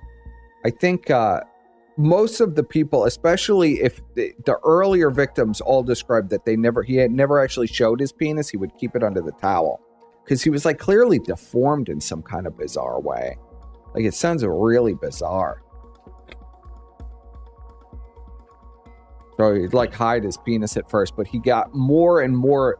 You'll see that the earlier victims, ones that were earlier, like in like 2003, 2002, it escalated and became more and more aggressive. And these are basically the last victims that were interviewed.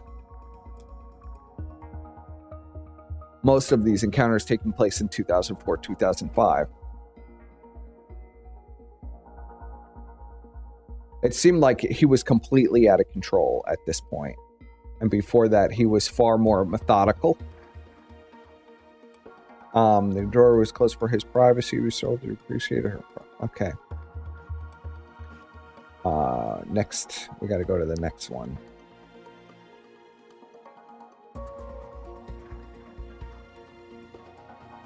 So this is part 2.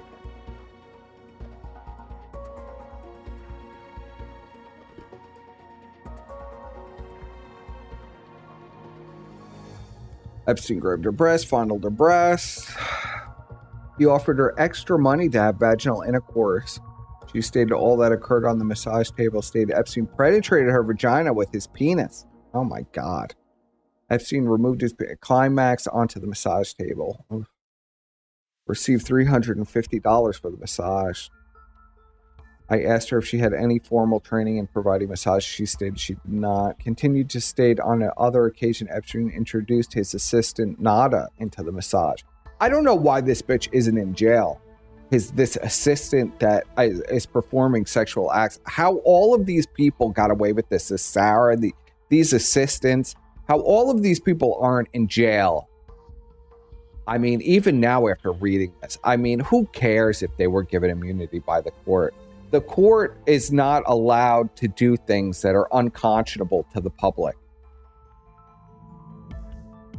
I mean, that's basically a known tenet of the law, that the court cannot do something that is unconscionable. You cannot grant immunity to people who commit horrible crimes. It's just, I don't even understand it. How could you enforce a contract like that? If it shocks the conscience of the court, then it shouldn't be allowed to exist.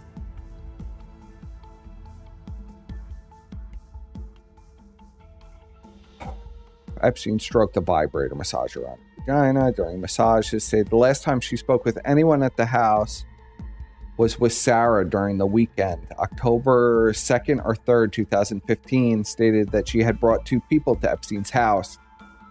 She provided the names of 2 girls. It should be noted that had been previously identified. So one of them was already identified and had been previously interviewed. The interview was concluded and the videotape was placed into evidence. Juan Alessi. Interesting character here. Okay. I traveled to 6791 Fairway Lakes Drive in Boynton Beach, Florida, in hopes of an interview with Juan Alessi, the former houseman of the Epstein home.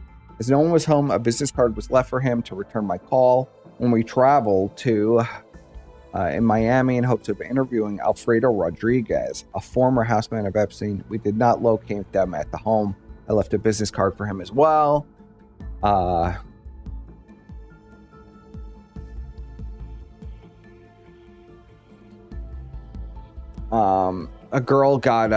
One of the girls got a extension on her rental for $625 to keep the rental for an extra month.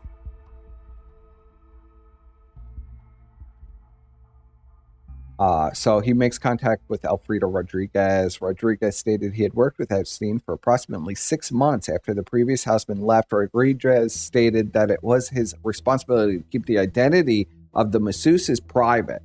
Mr. Epstein had a massage in the morning and one in the afternoon. Rodriguez stated that he would rather speak about this in private. He advised me he would come to the police station and speak with me. Rodriguez stated he would return my call on Monday. I then made telephone contact with Juan Alessi. He advised he found my card on the door and wanted to know what I needed to speak with him about. I explained to Alessi that I was conducting an investigation on his former employer, Mr. Epstein. Alessi stated he would return my call shortly as he was in the middle of a project in his home. I also received a telephone call from attorney Donald Morell. Mr. Morell stated he represented Mr. Alessi and did not want me speaking with his client. I then made my telephone contact with the state attorney office and confirmed that the subpoenas would be issued to the former employees to assist in the investigation.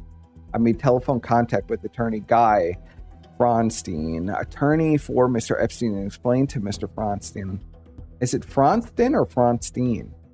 I think it was Fronstein up there, but Fronstein, that I would like to speak with Mr. Epstein. He stated Mr. Epstein is not in the residence in Florida. He would be here by Wednesday, November 16th. Mr. Fronstein stated he would return my call would Epstein decide to come into the police station for an interview.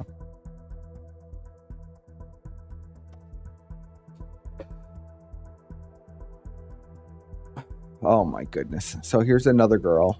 Same story. Was brought into the house. She was introduced to a girl named Sarah. Sarah met her. Sarah brought her upstairs into the master bedroom. She put the massage oils out. He selected the massage oils. She provided a massage while he was naked. Upon the end of the massage, Epstein removed himself from the massage table and paid her $300. Stated she had only been to the house approximately only five or six times. Each time she went to the house, she was notified by Sarah, Epstein's assistant, that Epstein was in town and would like her to work. Stated she returned to the house and was again led upstairs by Sarah. She provided the massage clothes. Stated it wasn't very weird until later on. We asked if she ever removed her clothing to provide a massage. She stated that it was not until the third time that she went that she removed her clothing. She was notified by Sarah that she wanted to work. She arrived at the house and was led upstairs by Sarah. Sarah started providing a massage when Epstein asked her to remove her clothing. She removed her pants, shirt, and bra. She stayed in her thong and panties, continued robbing Epstein. Same story. He likes to be rubbed on his titties while he masturbates. After he, climaxed, he relaxed, got up, and told her to get dressed. He then paid her $300. Stated that the last time she went to provide a massage, she was notified by Sarah to come to the house and work. Stated she was now dating her current boyfriend and did not feel comfortable going. She recalled it was approximately January 2015. She said she went already thinking that this would be the last time. She went upstairs and went into the master bedroom. She met with Epstein, who was wearing only a towel and had entered the room to lie on the table. Epstein caught her looking at the clock on several occasions. Epstein asked her if she was in a hurry. Stated her boyfriend was in the car waiting. Further stated that Epstein got upset, didn't want to continue, and she would not be back. Epstein told her to leave as she was ruining his massage. Asked if she had any contact with Epstein. She stated she received $200 from Western Union in Royal Palm Beach. The Christmas gift. Advised she had no formal training in providing any massages. Also stated that she was 16 years old when she first went to Epstein's house. So, I mean, the pattern is pretty clear and the stories are pretty consistent. Every time it's almost the same, and then he escalates. Talk about PPP being fat. Just like Faith Vicker's diary, in a way. In a way, it kind of is.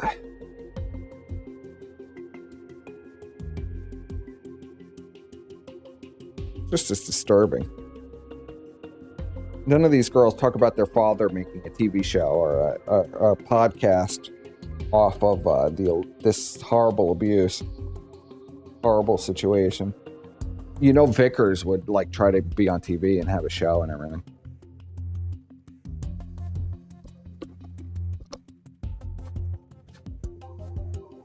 Here we go.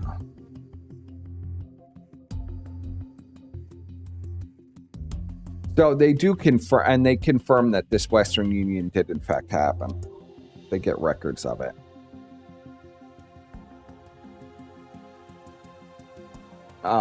Then they conclude this is more searching.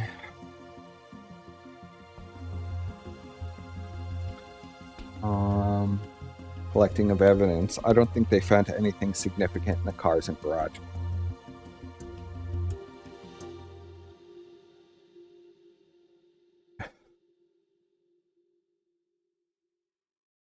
This is a new victim. During a sworn tape segment, she said that she met Epstein over a year ago. She was 16 and was approached by blank, was informed that she could make monies providing a massage for Epstein for $200.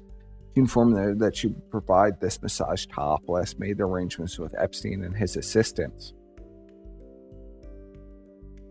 She was taken to the house by redacted. Stated that she entered through the glass door that led into the kitchen, recalled the bathroom, had a large pink couch, sauna, matching shower. Entered into the room wearing only a towel. She was only in her thong and underwear, provided a massage. Epstein turned, so this is a massage with two different girls at the same time. Both of them removed their clothing, remaining only in thong underwear. She further stated that Epstein lay on his chest on the table. Epstein selected which oils to use. Both blank and blank provided the massage on his back, legs, and feet. 40 minutes into the massage, Epstein turned over on his back and requested one of them wait downstairs in the kitchen area. Epstein instructed to finish the massage. As one of them got dressed, she started rubbing his chest. He continued to masturbate into a towel. Ugh.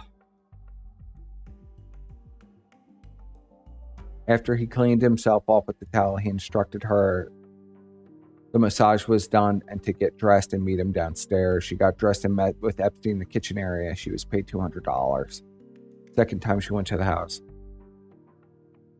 Was again approached by the same girl, wanted to return to the house to provide another massage. They were allowed entry into the house, master bedroom. Basically, same story. Instructed her to get naked.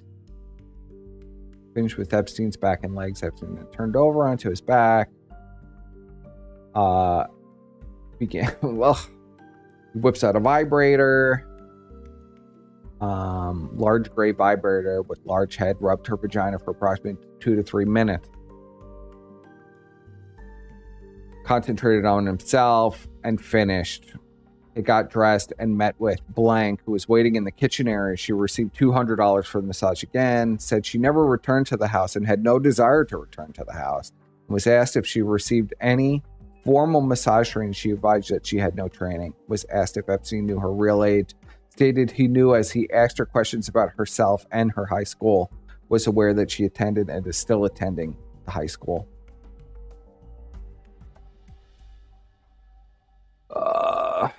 Interview was concluded. Suggested to inform her parents of what occurred. I left my business card for any questions they might have. We left the area and returned to the police station. The tape was placed into evidence. Officer Munyon and I responded to Palm Beach Gardens Mall food order court section to meet with this one.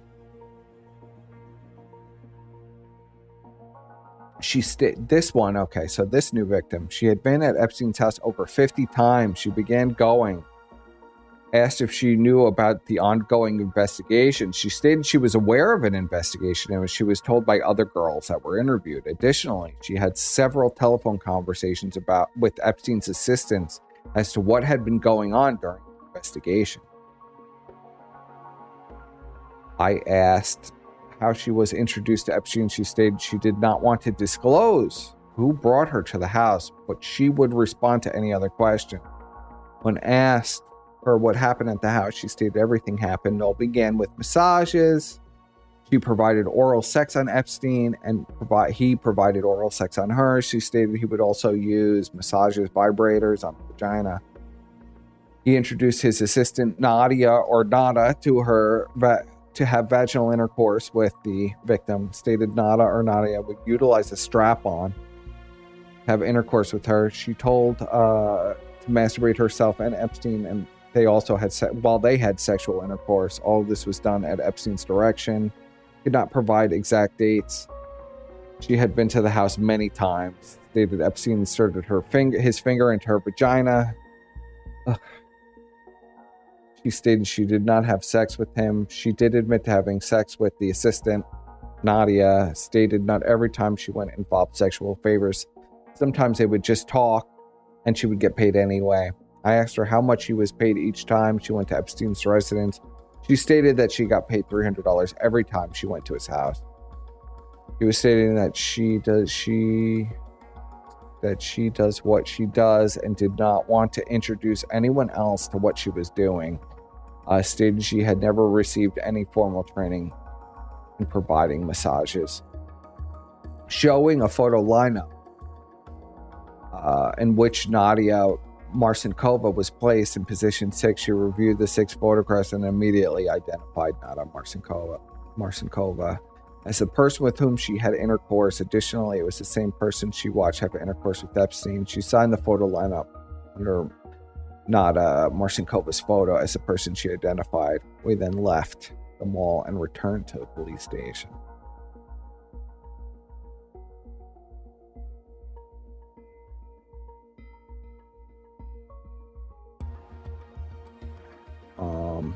So we could skip past some of this because it'll be covered later in the testimony.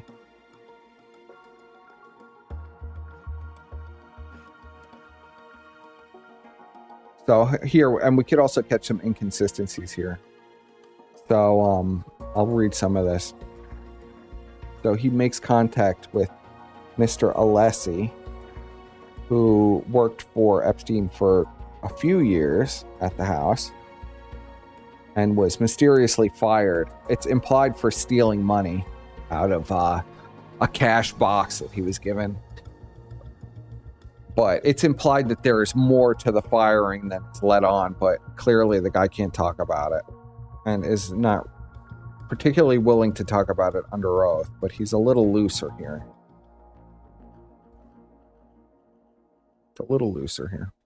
I asked Mr. Alessi about the massages that occurred within the home. Mr. Alessi stated Mr. Epstein had up to 3 massages a day. Each masseuse that visited the house was different. Alessi stated that towards the end of his employment, the masseuses were younger and younger. When asked how young, Mr. Alessi stated they appeared to be 16 or 17 years of age at most. The massages would occur in Epstein's bedroom or bathroom. There were times he recalled that he would set up the massage tables either in Epstein's bedroom or his bathroom. Asked if there were things going on other than massage, Alessi stated there were times towards the end of his employment that he would have to wash off a massage vibrator and a long rubber penis, which were in the sink after the massage. Additionally, he stated the bed would almost always have to be made after a massage. Alessi was never privy to what went on during the massages. He was asked if he remembered any names of the girls that massaged Epstein. He tried to remember and was unable to provide any exact names of any girls. Alessi was asked about any contact with anyone from Epstein's organization. Alessi said he did speak with Mr. Epstein shortly after my initial contact to find out what was going on. Alessi also stated that approximately November 11, 2005, he was contacted by a private investigator from the law office of Roy Black. The investigator had called him to meet with him to ascertain what was going on and what to tell the police. Alessi stated that they met at the Carrabba restaurant in Boynton Beach and discussed the same questions I was asking him. I informed Mr. Alessi and Mr. Morrell, as this was an ongoing investigation and anything we discussed should be confidential. They both acknowledged the fact that the information would be kept confidential. It should be noted that the court reporter was present during the interview and would be providing a copy of statements to me when they became available. receive an email from Mr. Fronston, who advised me he would not be making Mr. Epstein available for any statements. He did have some words that he wanted to relay on behalf of Mr. Epstein, and I telephoned his office and left a message for him to return my call. I received a call back from Mr. Fronston, who left a voicemail after hours, November 28, 2005, advising that he would return my call during normal business hours to speak with me. Reference the case, November 29th, 2005. Mr. Fronston, at approximately 2:30 p.m., November 29, 2005, I received a telephone call on the department-issued cell phone. Mr. Fronston stated he was calling to relay information that Mr. Epstein wished that he could relay. Mr. Fronston stated that he would not allow Mr. Epstein to speak with me at this time. He further stated, Mr. Epstein is very passionate about massages. He continued, Mr. Epstein had allegedly donated over $100,000 to the Ballet of Florida for massages. The massages are therapeutic and spiritually sound for him, and that is why he has had many, many massages. Mr. Fronston stated that he appreciated the way the investigation had not been leaked out to the media. I explained to Mr. Fronston that it is important to protect the innocent if the allegations are not substantiated. Mr. Fronston was told of the allegations that the private investigators assigned to the case they had been portraying themselves as police officers, which they really can't do, even if they're licensed private investigators.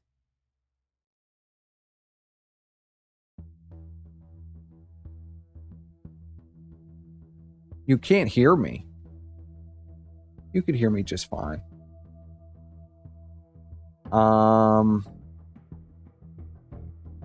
I explained that my cell phone had been called by private investigators, but Mr. Fronston advised me he was not aware of that and advised they were under the direction of attorney Roy Black in Miami. Further stated Epstein had originally called Mr. Dershowitz in Boston. Very interesting. Dershowitz, who recommended Roy Black in Miami, who asked Mr. Fronston to assist. I informed him that if and when any charges would be prevented, I would notify him. The call was then terminated. So that's an interesting revelation in that the lawyers that are trying to strong arm the victims and harassing the victims were put out by a guy who was who says he has no involvement.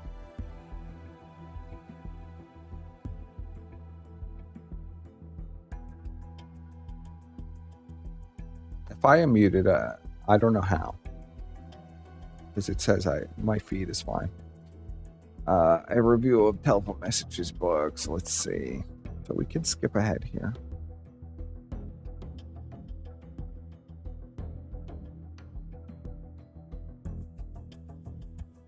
This is another one for Christmas. Christmas of 2004. Epstein reach unsnapped her bra. You have told her to leave her telephone number. So it's another victim.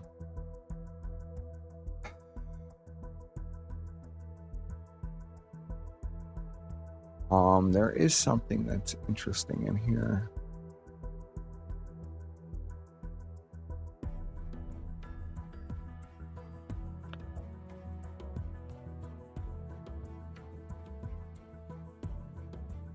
We then searched the bath area and closet at the base of the main stairs in the foyer. Inside the closet, 2 massage tables were located, as well as partial nude female photographs. These items were later seized as evidence. Nothing of evidentiary value was noted in the bathroom. Several photographs of nude females were seized as evidence. Douglas Shodel, Mr. Shodel, was in the residence at the beginning of the search warrant. He was present during the warrant search and subsequent search. Had no conversation with him regarding the reason for our presence.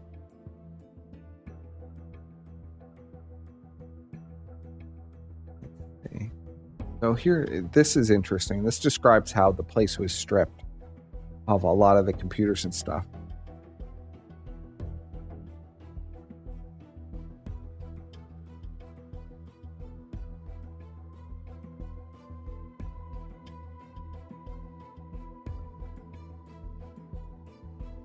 Reminder, when Brian said he was coming back with a vengeance, his plan fizzled. Yeah, he was trying to get Elaine to give out people's addresses, I guess. I don't know, Brian. I don't know how smart that is. I observed a silver in color CPU with the left side cover removed, exposing the CPU hardware sitting on the floor next to a glass-type desk. CPU had no discernible identifiers or features indicating make or model. The CPU was powered off with the power cord not plugged in. The keyboard mounts were atop the CPU. It should be noted that the CPU was not connected to a monitor, printer, or other media device. On the back panel of the CPU, I observed an AV card with RCA jacks attached. This type of hardware would allow audio and video to be downloaded onto the CPU hard disk. The ends of the RCA jacks were unattached at the time of the search, and no external camera was located within the room. CPU was located on the right side of the desk that was held a flat panel LCD screen. The desk was held another keyboard and mouse indicative of a second computer. However, no other computer was found. It appeared as though a second computer had been recently removed, as the cable ends from the monitor, keyboard, and mouse were in the same area. A further search of the front room revealed no media storage devices, CDs, floppy disks, zip disks, etc. Of course, those were ancient even in 2005. But this type of media is commonly stored in an area where computers are placed, yet no media was found. After completing a search of this room, I secured the CPU and turned all items over to the evidence custodian for future forensic analysis via property receipt. I was directed by Detective Ricari to a room designated as a garden room. Observed wooden desk facing west. The desk held a flat screen LCD monitor, keyboard, mouse, media card reader, and printer. However, no CPU was located. I wonder where all these computers went. All other cables were removed from the area where a computer had once been. Search of the desk area revealed no signs of any media devices. How much you want to bet that they were tipped off immediately?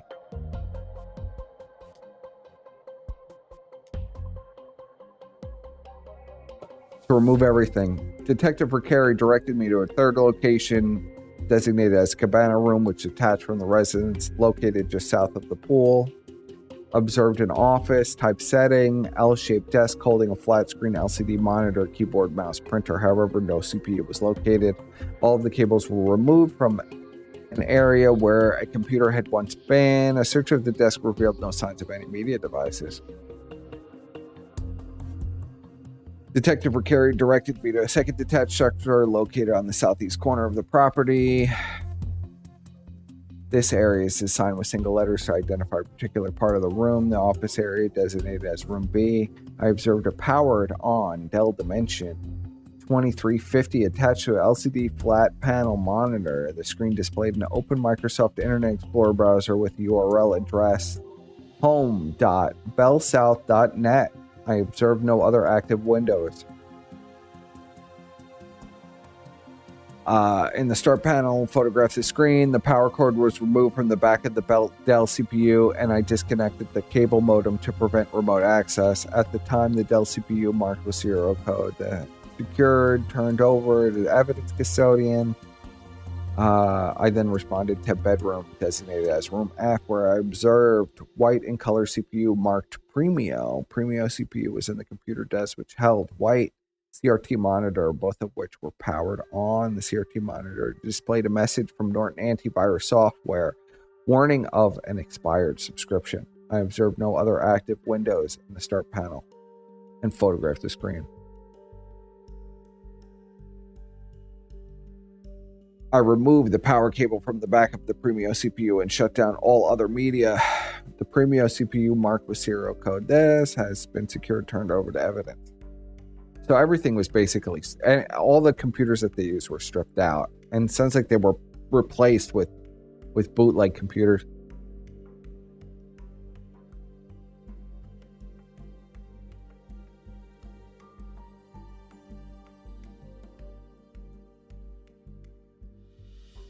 So then I researched the victim's blank cellular telephone subpoena data. Telephone calls start February 6, 2005, same day which victim and the victim's father stated the incident occurred at Epstein's house. First incoming call was from Robson's residence. Second incoming call was from Robson's cellular phone. The call durations were 1 minute or less. The time frame was within 30 minutes apart. It should be noted that Robson's residence was in close proximity to the victims. The next call occurred at 5:50 when the victim telephoned Robson's residence. Several calls were made after the above-mentioned calls, incoming and outgoing to Robson. Further analysis showed no telephone calls to either Robson's cellular telephone or Robson's residence registered prior to February 6, 2005.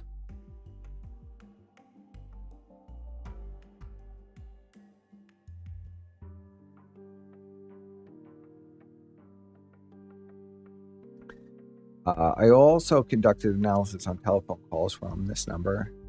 Subscriber information confirmed the number is registered to Paul A. Lavery from Hialeah, Florida. The address was cross-referenced to the office of Kirali and Riley, private investigators. Researched the webpage RileyKirali.com, which also showed various cases in which they assisted.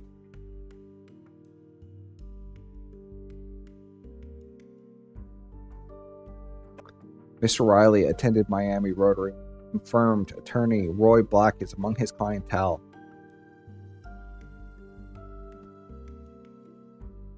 Telephone calls revealed Lavery had telephone contact with blank, blank, blank, blank, blank, and blank, blank. Just after I attempted to interview them or just prior.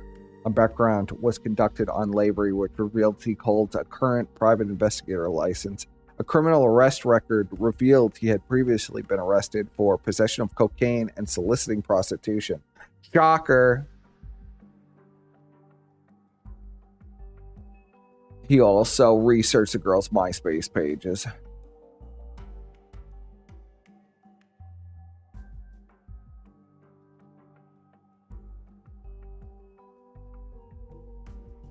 This girl said she's in love with Epstein and she didn't want to speak with them.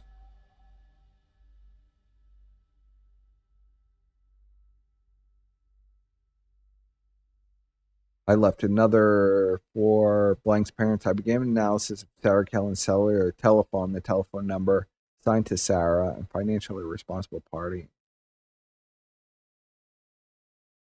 Time frame which has been subpoenaed was September 2005 through October 2005. There were 87 pages of calls made.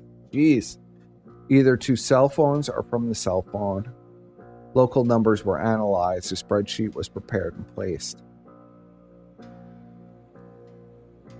The analysis revealed that Kellen had called the victim/witness's frequency when Epstein was in town of Palm Beach to work. This confirms what the girls had been interviewed and had previously stated. Kellen would notify them when Epstein was in town and their willingness to work. The CD was placed into evidence. So this is like almost open shot already. They really have everything they need to already arrest him.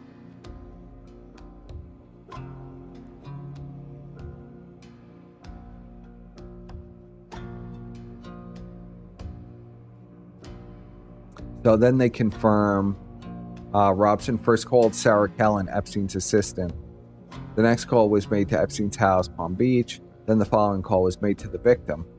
This confirms the information provided by the victim and victim's father. A photocopied records and enlarged page 8 and 10 show the calls made by Robson. To this date, I have not heard from blank blank parents. I will attempt to reestablish contact. I reviewed. So, okay. This package was in response to previous meetings in which Mr. Dershowitz called to assist in the investigation in providing Any additional witnesses, such as house employees who have been reluctant to speak with law enforcement. I revealed the profiles Mr. Dershowitz enclosed, who designated her blog to be blank blank, still attends this high school, sends and receives messages from friends which contain some profanity. Upon reviewing her friend's comment section from the MySpace, most of her good friends sent messages to establish contact and invite her to go out. I then reviewed blank blank weblog, which provided by Mr. Dershowitz. Miss Blank designated her blog to be blank. Her blog states that her interests include music, theater, and weed. Weed? I reviewed her packet in which declares her love for her live-in boyfriend. She also describes using marijuana with her boyfriend. So this is Dershowitz. I'm going to describe to you what's being described here in a reality context. So Dershowitz, in a genius maneuver, decides that how he's going to help with the investigation is to try to discredit the victims or witnesses by saying they smoke a lot of weed and they're in love with their boyfriend.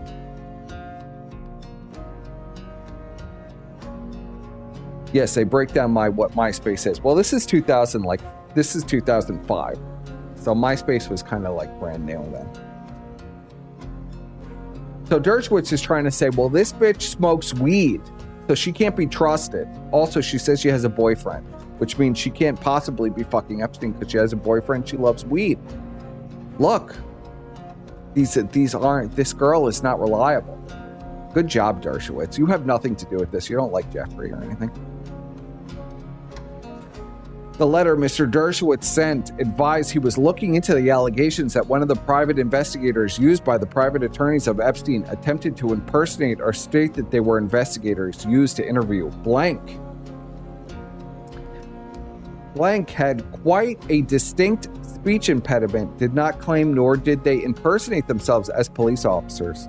This package was sent to both ASA Lana Belovic, I think it's pronounced, and ASA Dahlia Weiss at State Attorney's Office. I made telephone contact with ASA Weiss to confirm she received the package and request an interview with Sarah Kellen, Nadia Marcinkova, and Janice Banasiak.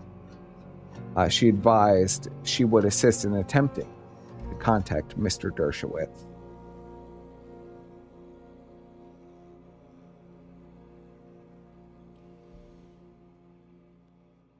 I received a telephone call from ASA Weiss, who informed me that she made telephone contact with Mr. Dershowitz. She had requested the employees be available the week January 3rd, 2006. Mr. Dershowitz informed her that the assistants are out of the country and would require I bet you they never came back to the country. I bet you they stayed as long as this investigation was going on. They never came back. I started conducting surveillance. And this is all very boring. He describes all the cars that come in and out. And is able to identify whose cars are who, but a lot of it's redacted later. So,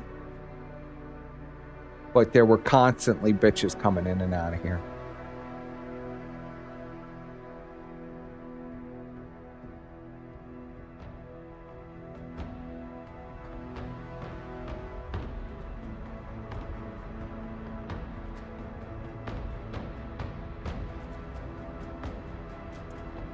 All right, so this is another girl. I made contact with Mr. Blank Blank, father of Blank Blank, who was told that I wished to interview his daughter, stated he was aware and had spoken with his daughter about the incident, stated his daughter had previously told him that she was hired to model lingerie at a Palm Beach mansion.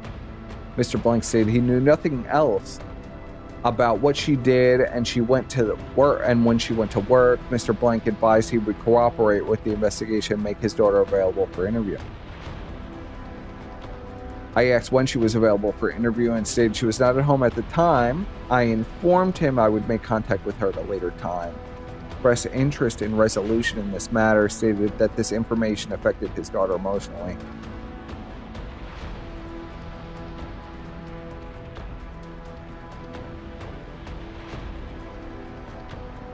I encountered Mr. Rodriguez waiting in the lobby, brought Mr. Rodriguez in for an interview. During a sworn tape statement, Mr. Rodriguez stated he was employed by Jeffrey Epstein for approximately 6 months. He was referred by associates, and his employment lasted the months of November 2004 to May 2005. His responsibilities as a house manager included being butler, chauffeur, chef, houseman, run errands for Mr. Epstein, and provide for Epstein's guests.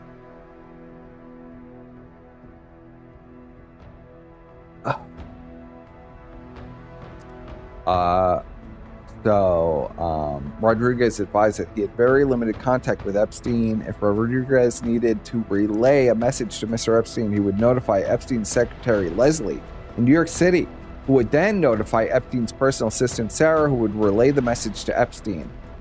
Rodriguez stated Epstein did not want to see or hear staff when he was in the residence. I asked Rodriguez if Epstein received many guests during his stay in Palm Beach. Rodriguez advised he had many guests. I asked specifically about the masseuses coming to the house. Rodriguez stated he would have 2 massages a day. Epstein would have 1 massage in the morning and 1 massage in the afternoon. Every day he was in the residence. Rodriguez stated he would be informed to expect someone to make them comfortable until either Sarah or Epstein would meet with them. Rodriguez stated once the masseuse would arrive, he would allow them entry into the kitchen area and offer them something to drink or eat, would be taken upstairs to provide the massage. Asked Rodriguez if any masseuses appeared young in age. He advised he didn't ask their ages, but felt they were very young. Rodriguez stated that they ate like his own daughter, who was also in high school. Rodriguez stated they would eat tons of cereal and drink milk. Rodriguez stated the girls who would come appeared to be too young to be masseuses. He stated one time under Epstein's direction, he delivered a dozen roses to, sounds like a high school, for one of the girls that came to provide a massage.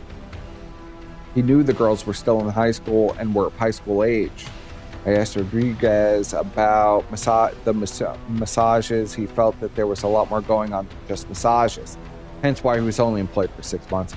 He would clean Mr. Epstein's bedroom after the alleged massages and would discover massager vibrators and sex toys scattered on the floor. He also said he would wipe down the vibrators and sex toys and put them away in an armoire. He described the armoire as a small wood armoire, which was on the wall close to Epstein's bed. Epstein ordered Rodriguez to go to the dollar rent-a-car and rent a car for the same girl he bought the roses to, so that she could drive herself to Epstein's house without incident. Rodriguez said the girl always needed rides to and from the house. Referred to himself as a human ATM machine and was ordered by Epstein to maintain a minimum balance of $2,000 on him at all times. When a girl would come by the house, Mr. Epstein was either not in the residence or was not at home at the time. Rodriguez was to provide the girl masseuses several $100s for their time and to notify Epstein the amount they were given. Epstein also ordered him to purchase several gifts, provide them as tips to the girls. I asked what kind of gifts. He stated that he purchased iPods, jewelry, and anything the girls would want. Stated the amount of girls that came to the house was approximately 15. Each of the girls knew each other and all seemed to know at blank, blank, blank who Mr. Epstein was. I'm guessing that's the high school. All the girls at the high school knew who Epstein was. That's my educated guess. Stated he could not keep at the moment, but he knew he wrote their names down in a journal he kept during his employ with Mr. Epstein. Kept the journal in the event he needed to explain either to Mr. Epstein or his assistants what was done at the house and who visited the house, as he stated he was in charge of Mr. Epstein's personal security while in Palm Beach. I would need to view this journal, and he stated he would research the book and contact me to provide the book. Me. This music got way more intense. Did it? It moved over to a different track.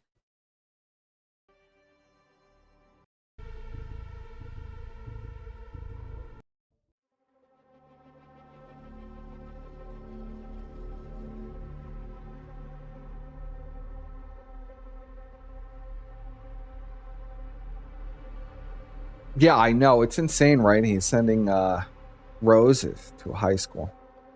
Oh, look, Dodal is in chat. Hello, Dodal.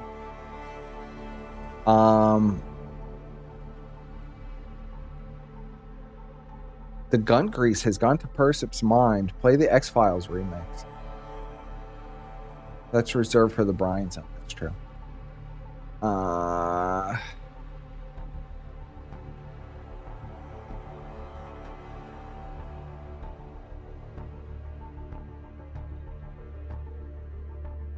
Rodriguez produced a green folder which contained documents, a note with Mr. Epstein's stationery with directions to deliver a bucket of roses to blank high school. After a high school drama performance. Also in the same note was direction to rent a car for blank, directed to extend the rental contract. I returned to Palm Beach Police Station and placed the folder into evidence. I mean, that's ballsy to send roses to the high school.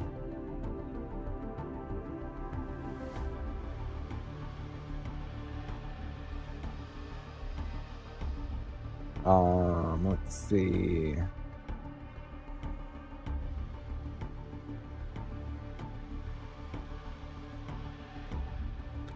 So, okay, they identified a bunch of people through the license plates as coming and going. He identified a Johanna Stojberg, who had been previously seen on the property.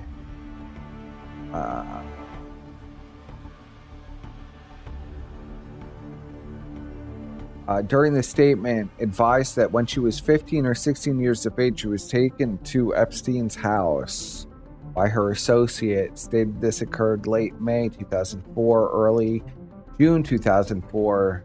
She was told she could model for lingerie for money for a wealthy Palm Beacher. She remembered they traveled by yellow cab.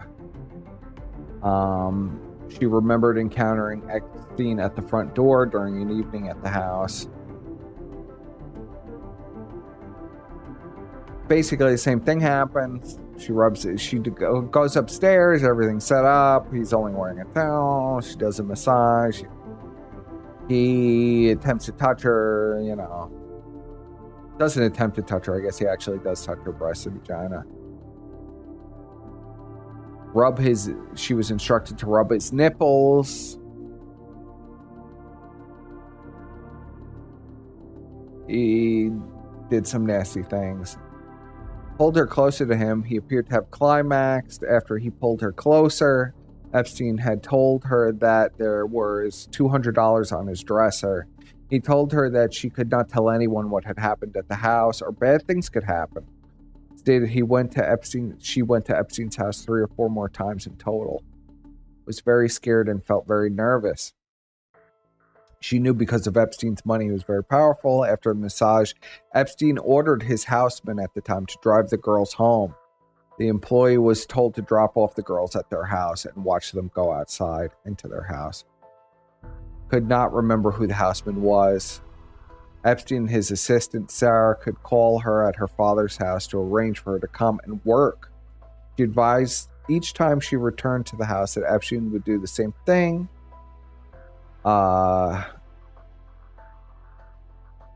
After he climaxed, the massage was over. She was paid $200 each time she went. Each time she went, she was reminded not to speak of what happened at the house, or she would also be contacted again. She began to purposely miss calls from either Sarah or Epstein. She once brought a friend blank, unknown last name, to work for Epstein. She was paid $200 for bringing said girl. They no longer returned to work for Epstein. She also stated that she wanted to notify the police of what happened at the house. Stated she was scared at what could have happened to her or her family if she had notified the authorities. On January 10th, 2006, I received results from the subpoena. The wire was sent by Jeffrey Epstein of 457 Madison Avenue, New York City on December 23rd, 2004 at 12:05 p.m. The amount was $222. So this confirms that girl's story that she was wired from Western Union. So a lot of the testimony was confirmed with factual paper evidence. Let's see.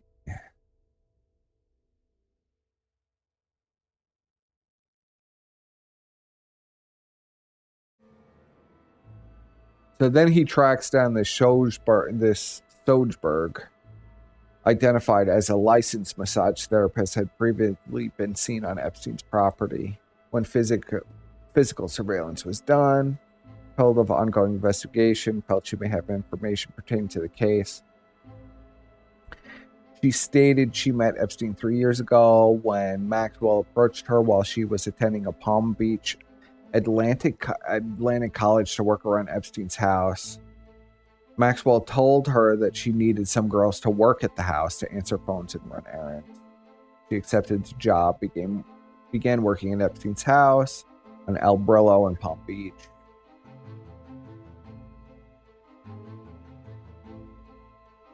She continued going to Epstein's house, would be notified when Epstein would travel to Palm Beach. Advised that she would be notified by Maxwell, Epstein, or Sarah, his assistant. Stated she began providing massages to Epstein before she became a massage therapist. She continued giving massages, not only to Epstein, but also Nadia Marcinkova and Sarah, his assistant. She stated that she was 23 years old when she met Epstein. Anything that happened was between two consenting adults. I explained to her that she was not in any trouble as part of this investigation, but I needed to ask certain questions. Stated there were times that Epstein would ask her to perform during the massage. He would instruct her to rub his nipples as he masturbated himself. She felt grossed out about the behavior, but she was getting paid, and she just continued. She advised she would on occasion perform massages naked. Epstein would on occasion utilize a vibrator on her vagina. She explained that Epstein never exposed himself to her, and he was always covered under the towel he would be wearing. She asked if she ever received any gifts or gratuities. She was paid well. Advised Epstein took care of her tuition for Palm Beach Atlantic College. She received a rental car for a week when her scooter broke down. She received other gifts. Epstein also recommended her to another client who resides at Breakers Row in Palm Beach. The client was referred to as Glenn. We will learn that Glenn is the husband of an ex-lover of Epstein, a doctor. What's her name? We'll read more about her later. Some water. How long have I been going with this? My mouth is so dry. Have I really been going 2.5 hours? All right.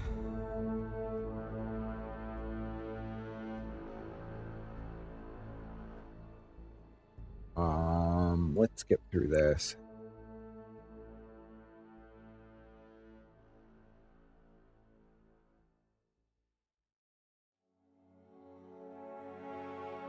Additional footage of Sarah Kellen and Nadia Marcinkova was seen.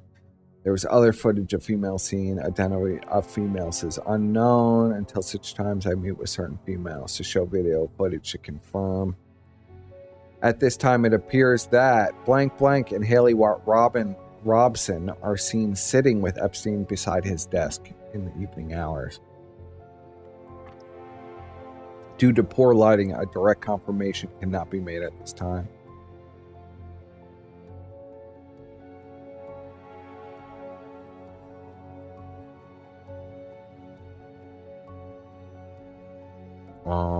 Let's see. I'm going to skip to more relevant parts.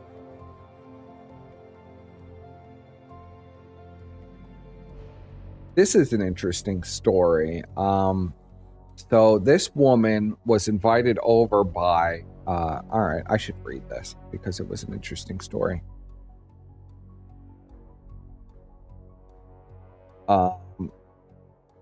Blank stated she was 17 years of age when she met Jeffrey Epstein through her former roommate, who was allegedly dating Epstein at the time. Had once cohabitated together when they modeled. Explained Blank called her on the telephone, advised her that she was at Palm Beach and requested to see her. Made arrangements to meet her at Epstein's house. Met Epstein.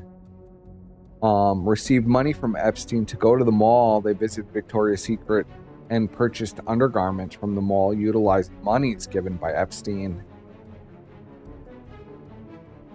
Continued shopping, having a day together.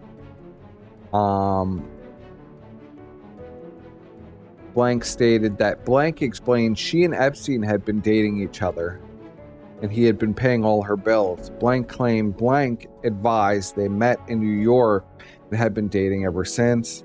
Later returned to Epstein's home and encountered Epstein. Had a brief conversation about her modeling career. He knew of her modeling career from Blank, requested to see her modeling portfolio. He explained he could help her with modeling jobs.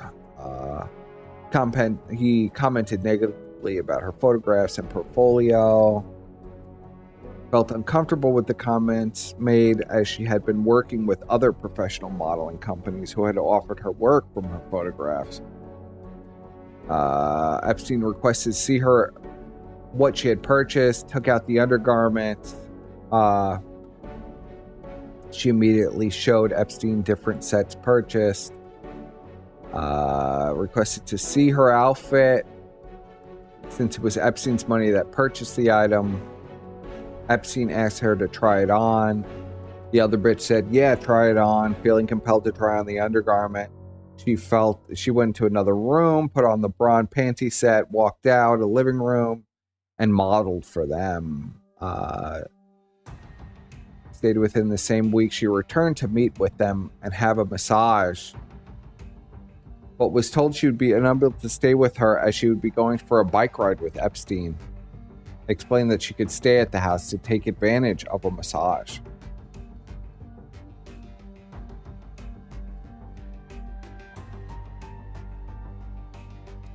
How many times was Clinton mentioned? A lot, but we have to get to the testimony.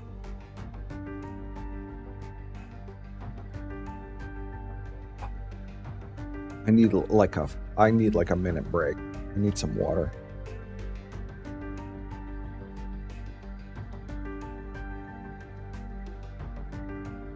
How am I sweeping up? We're going through the case files. It's very disturbing.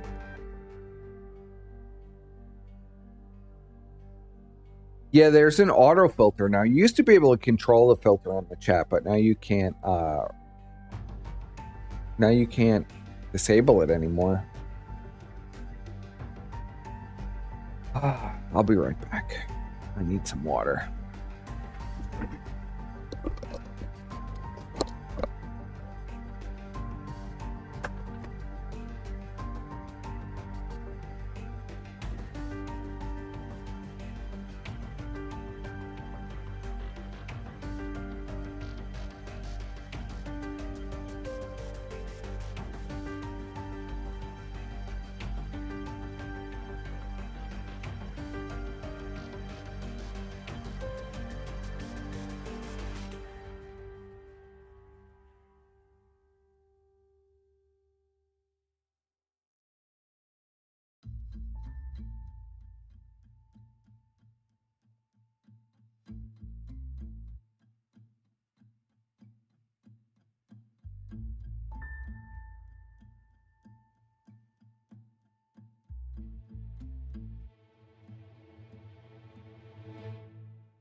Let's continue.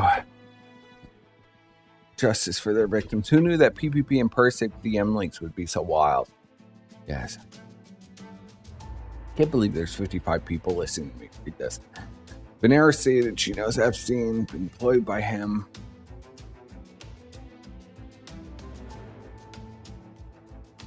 Okay. So the only interesting thing to really take out of this is Venera explained that she was, so this was like a legitimate masseuse that would come and massage him and Maxwell. She also massaged his guests and assistants, and she said Venera explained that she was not Epstein's type. The girls would see her at Epstein's house were very thin, beautiful, and without tattoos. Venera explained that she had several tattoos that are visible. Maxwell and Epstein have commented negatively about her tattoos previously.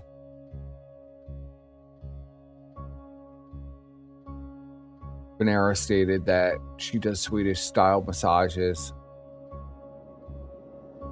and that nothing ever happened during her massages. And she knew she wasn't his type.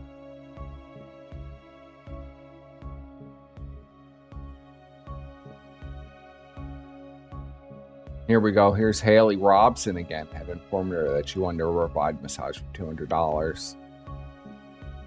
Harrison stated the massage would be over when Epstein would climax onto the towel. Harrison stated she brought 2 people to the house. She advised she received money for bringing people to the house for work. Harrison stated that she brought a girl named Blank and her friend Tori Bean. Bean's still waiting for Harrison in the lobby. And then it's just so many of them. There's so many girls. But these girls were 18, but still hired prostitution. Bean said she did.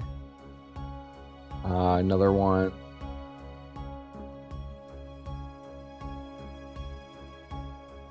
Let's see. This is an interesting one. So here's David Rogers. This is his famed pilot. Everyone on the island wore Medicare hats. He had been employed. So Rogers was identified as Epstein's pilot. Rogers, who advised, was employed by Epstein since 1991. Flew to his island. Of course, he conveniently doesn't know who's on the plane. Once he's in the cockpit, he does not know who the passengers are. Bullshit. Manifest only to keep count of passengers. Yeah, right.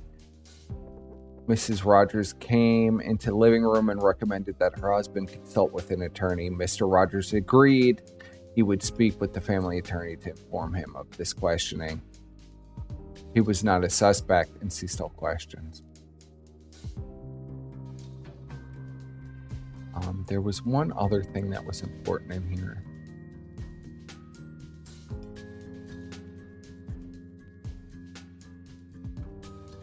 Another girl.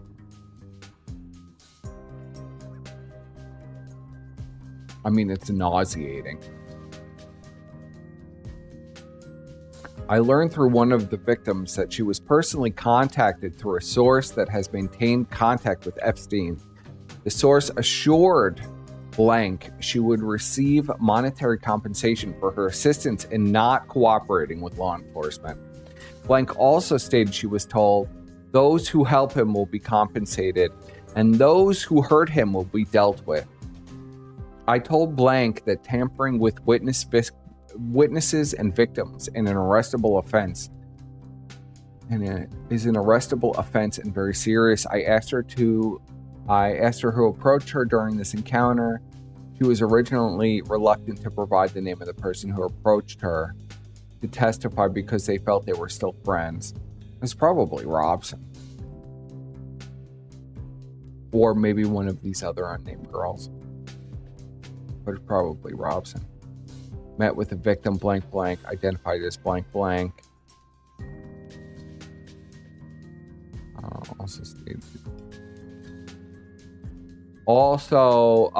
it wasn't Robson, it was another girl, probably, who was underage. Also stated that she did not want, maybe the one that declared she was in love with him. did not want to pursue intimidation charges on blank blank, was concerned that the defense attorney was given a copy of the report, as certain things she had told me in confidence were repeated to her by Beale prior to our departure. The victim was given a copy of her subpoena for the grand jury scheduled to commence April 18th.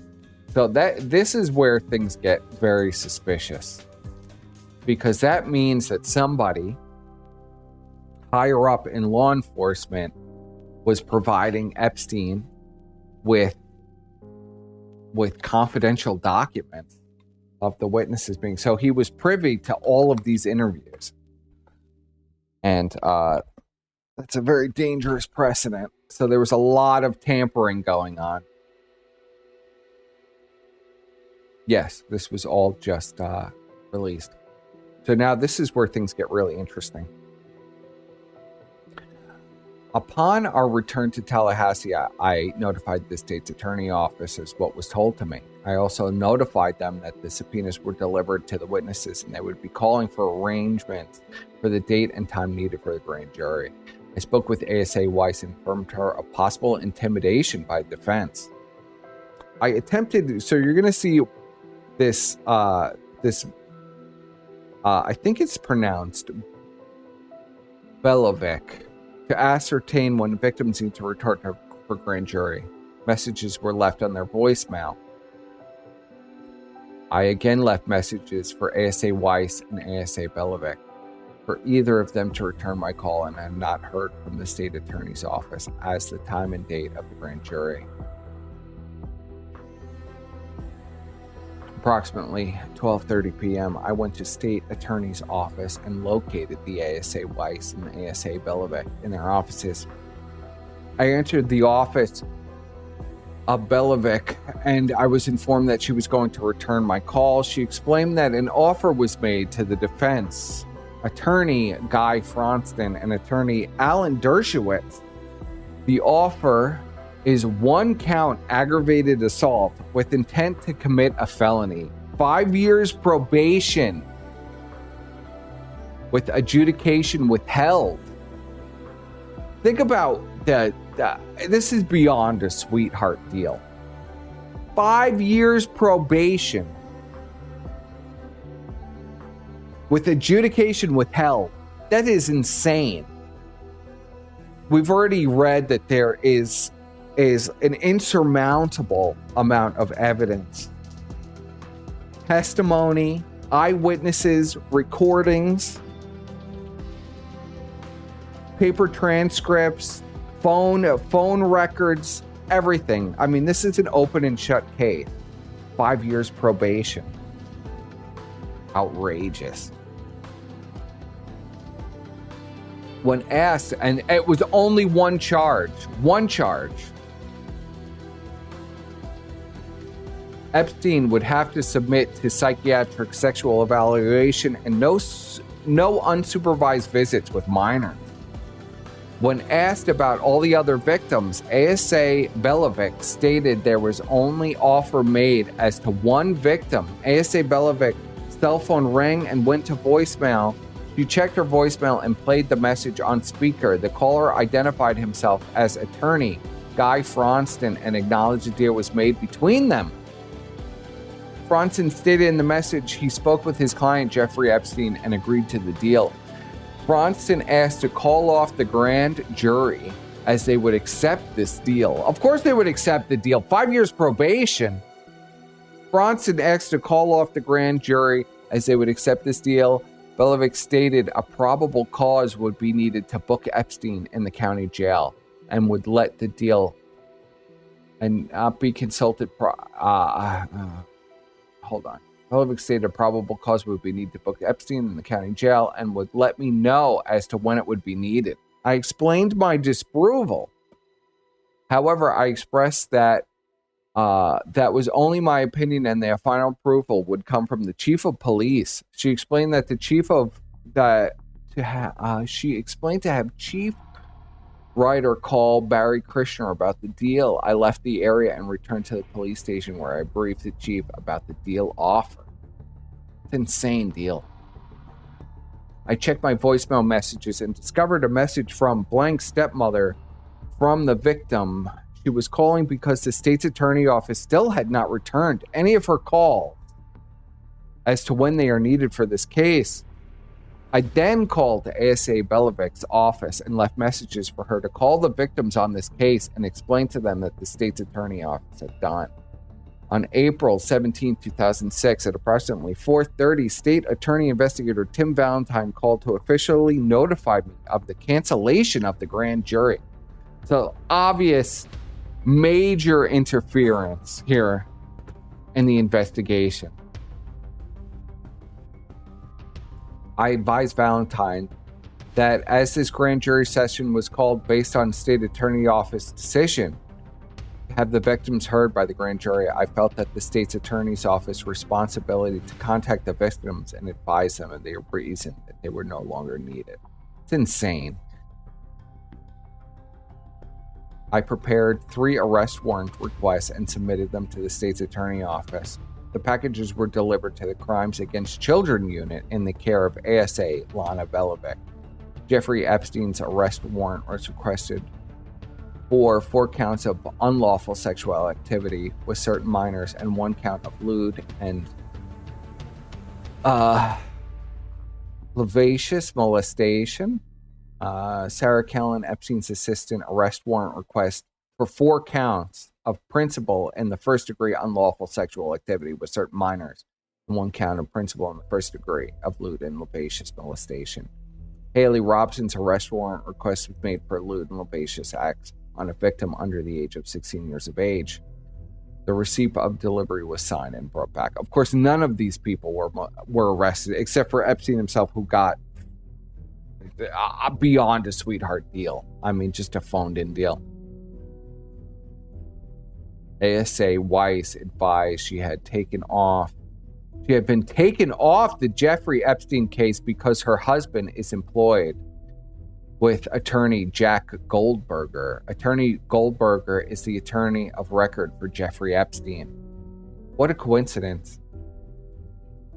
His previous attorney, Guy Franson, had been fired from representation. ASA Lana Belovic has been assigned to the case. ASA Weiss stated she can no longer speak about the Epstein case with me. I thanked her for her telephone call. ASA Weiss further stated that ASA Belovic would be calling me.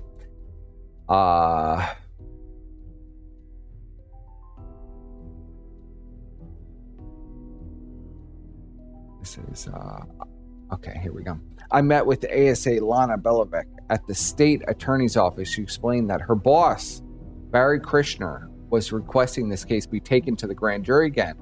I explained to her I had requested arrest warrants for Jeffrey Epstein, Sarah Kellen, and Haley Robson.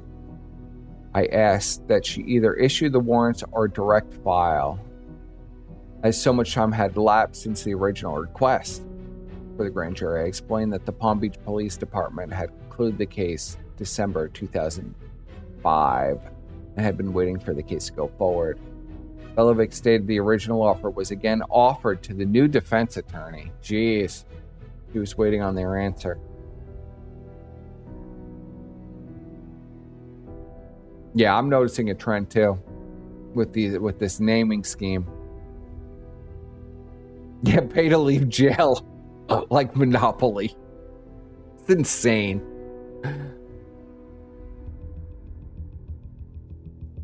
I received several phone calls throughout the day. This is May 22nd, 2006, from Mr. Blank, who stated he had been followed aggressively by private investigator. Mr. Blank stated as he drove to and from work and running errands throughout the county, the same vehicle was behind him, running other cars off the road in an attempt to not lose sight of his vehicle. I explained to him as Mr. Epstein had retained new legal counsel, it was possible that it was new private investigators following him to observe his daily activities. I also explained to him that there was a meeting scheduled with ASA Lana Belovic and attorney Jack Goldberger at Mr. Krishner's office scheduled June 1st, 2006 at 9 a.m. I attempted to call ASA Lana Belovic to inform her of her private investigators following him. She was on her vacation during the week of May 22nd to May 30th, probably at Epstein's house. On May 23rd, I received other calls from Mr. and Mrs. Blank, who advised me they were able to acquire the private investigator's license plate information. Following them, he was driving very aggressively, caused Mrs. Blank to be run off the road. Mrs. Blank stated the vehicle is a green Chevy Monte Carlo, bearing Florida tag.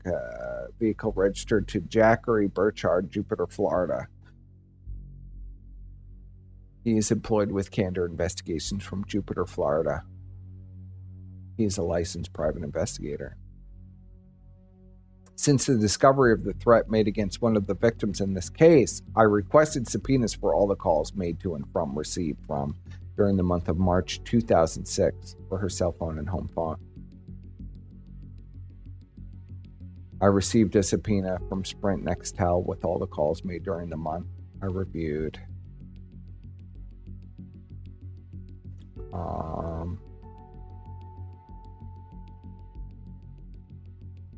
Inbound alcohol calls to and from the phone.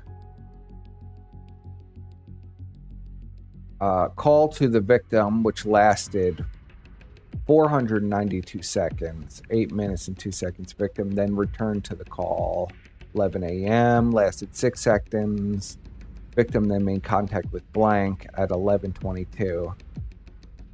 Call was 14 minutes long.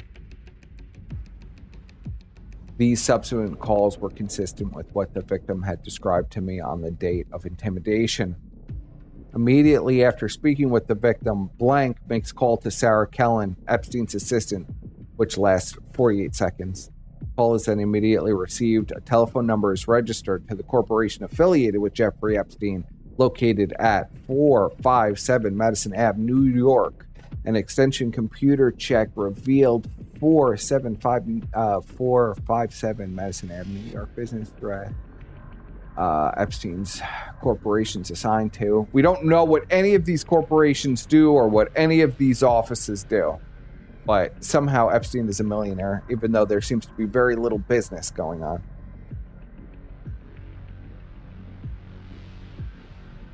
I observed El Zorro Ranch Corporation.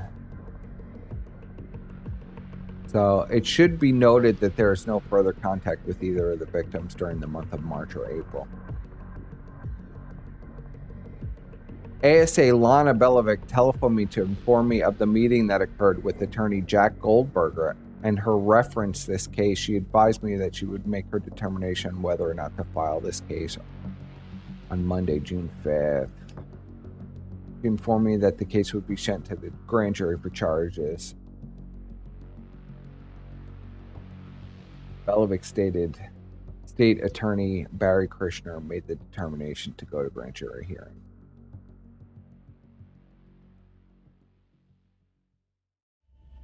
She stated that she had not been contacted as of yet by the state's attorney's office for any information. I provided her with their telephone number.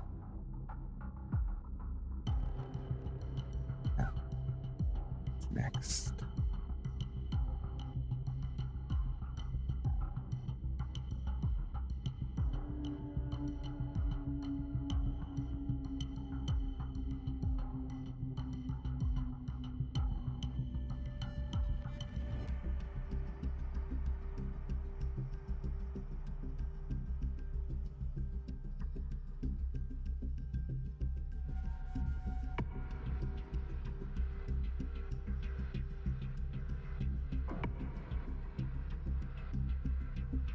That's another report. There's so many reports of the same thing. Oh, okay. So this is where things get really interesting. Is it this one? Let me look at it.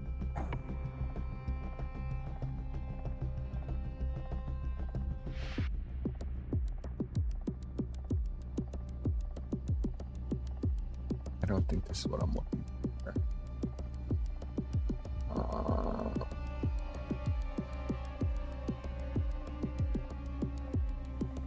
I think I'm going to go to the next one.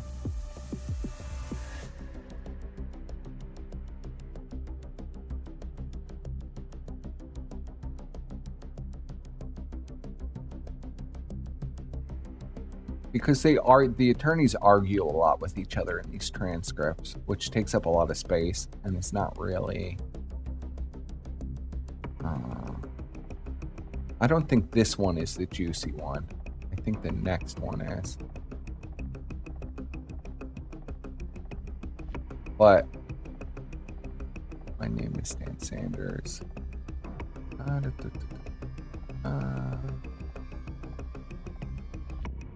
This is Alessi. My job changed a little by little. Estate manager, then to major domo.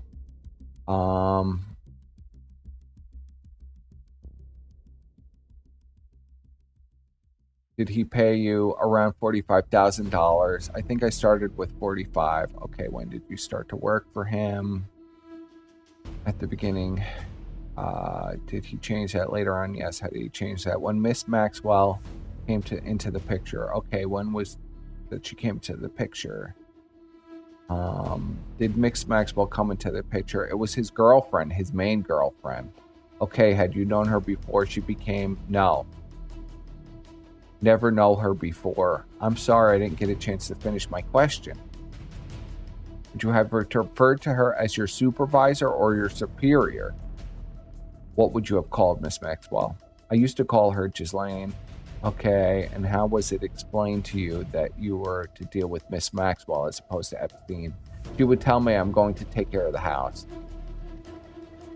Okay, that was explained to you by Miss Maxwell. Is that yes? Yes. And when Miss Maxwell started assuming responsibilities for a house, did your duties change at the time? Not much. Okay, not much. Miss Maxwell started taking responsibility for the house. What were your duties? Basically all the maintenance. They were trying to remodel the home, and they would told me, okay, tear down this wall. We want to see how it's going to look, or put up windows, or tear down. We had a fishing tank. We took it out. I took it out. A kitchen on the second floor. I took it out. I was basically dismantling the house.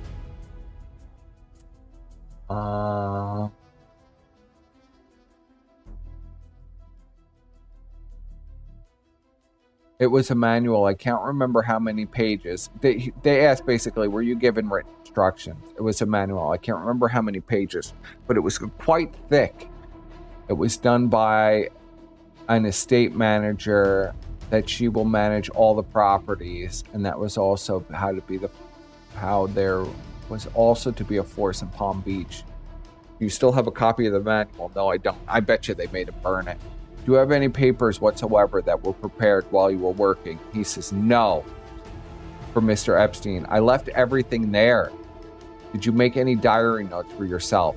No, sir. The only thing I have is a separation agreement. That's it? Okay. Did you bring that with you today? No. Okay. Did your duties ever include taking telephone messages? Yes, sometimes. When did this start approximately? When I moved from outside to inside the house. None of these workers speak any English, really. Inside the house, I had an apartment. I have small service quarters in house. Well, English second language. They spoke English, but you know what I mean. It was second languaging.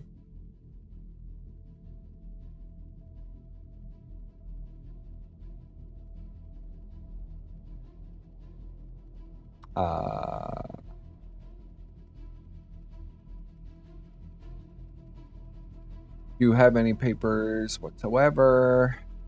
I was living in the property.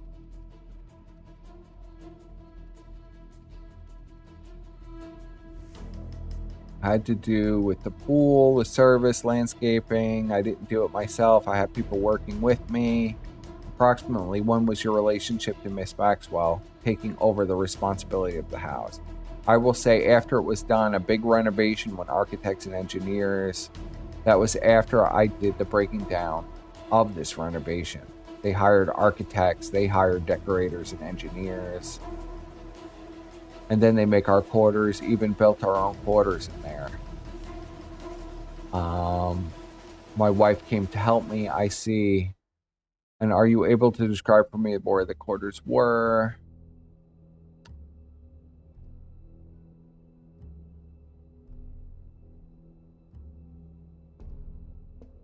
they hire chefs. They hire mostly European chefs. It was an English chef.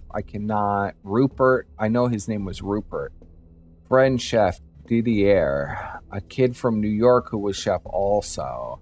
They were hiring chefs when I was sometimes I did most of the cooking. When they wanted to bring their chef, they bring their chef on the plane, and the chef will stay and will work there. Were there other employees who worked for Mr. Epstein while you were working for him that you know of? No, except my wife. Did you know a lady by the name of Sarah Kellen?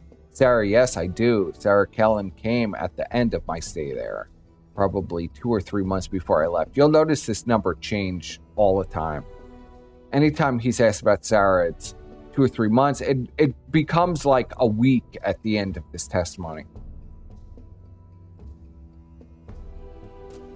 Now, they refer to a lot of these underage girls just by initials in the transcript, even though they're actually he's actually saying the full name in court, but in the transcript, they're only referred to as initials. And you'll see that in an argument. The reference material isn't an argument between the lawyers. It's unimportant.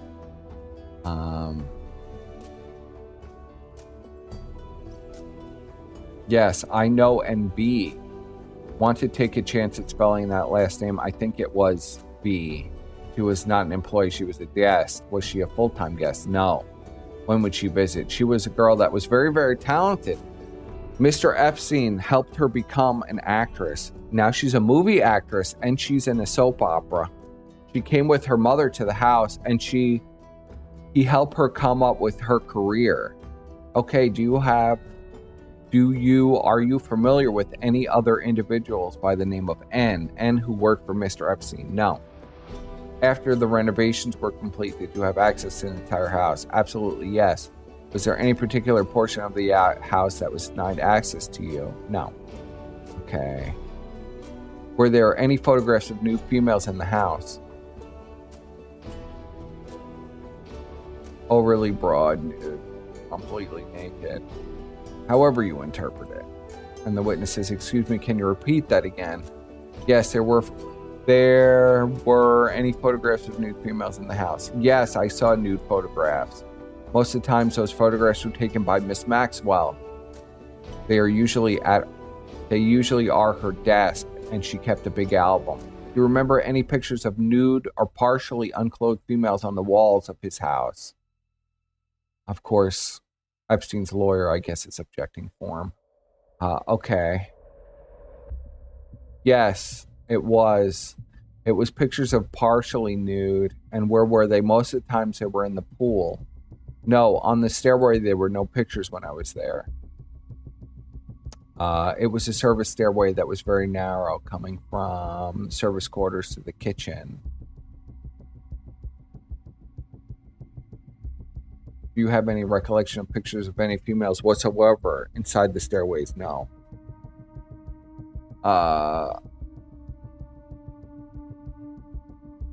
Then they try to establish this weird age play.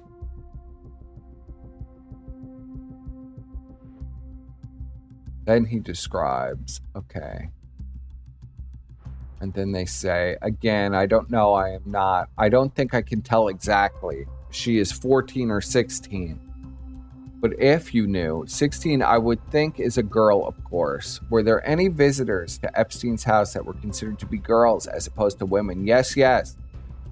I think I would say I never check ID. Right.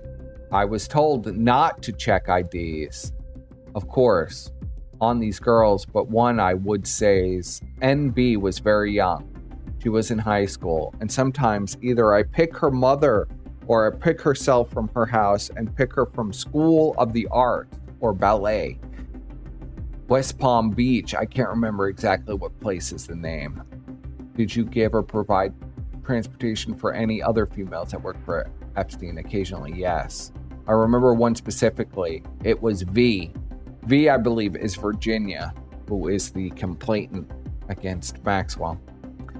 Her name was V. I can't remember her last name, but I think it was P. I'm not sure. I can be wrong on that.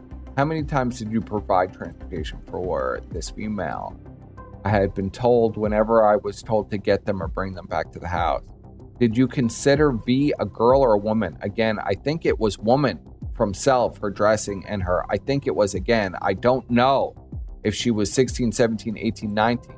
Could have been. She was not. I never pick her up from school, anything like that. Only girl that picked up from school was N. Do you remember any other females being present at the house? Which were her mother, Sarah Kellen, B. So N is Sarah Kellen's daughter. And Sarah Kellen knew exactly what was going on. So there's a heavy implication that Sarah Kellen was pimping out her daughter to Epstein. Just a strong vibe here.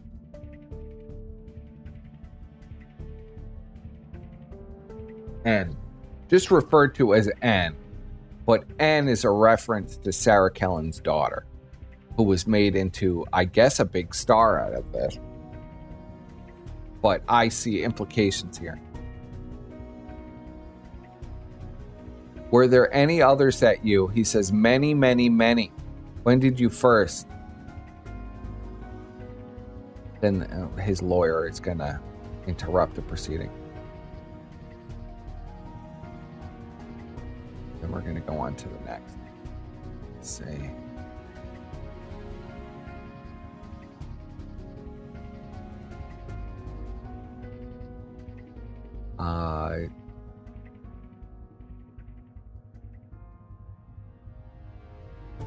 Let's see, where are we?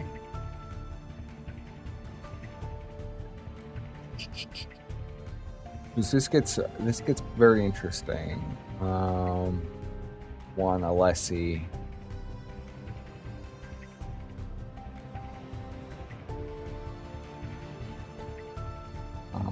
Did you ever?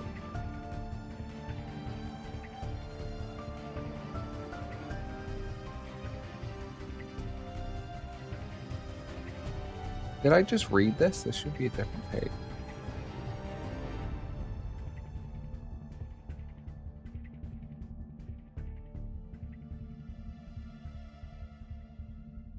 Let's see.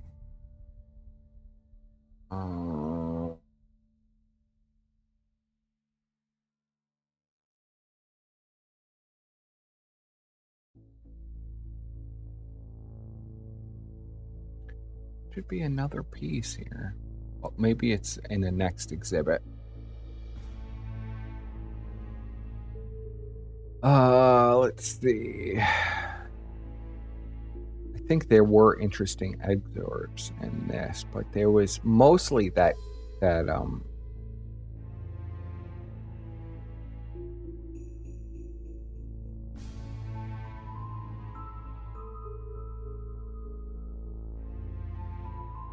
what sync would you find those massage? Okay, so here we go. But I think this is all reiterated in different testimony. Let's see. I think this.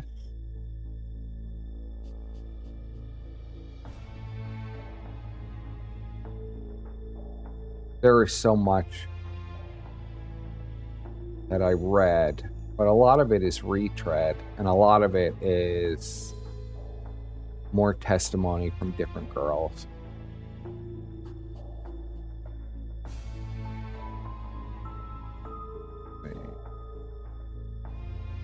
It's the logbook. What I want.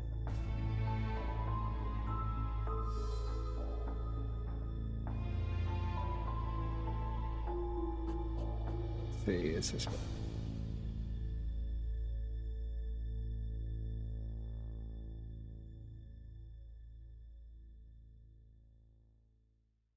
Okay, this is where it gets interesting.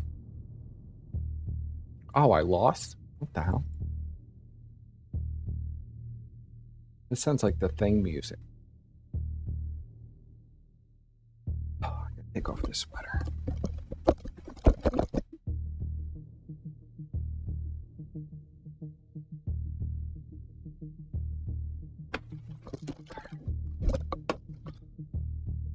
Oh, holy shit. I'm getting tired now. All right.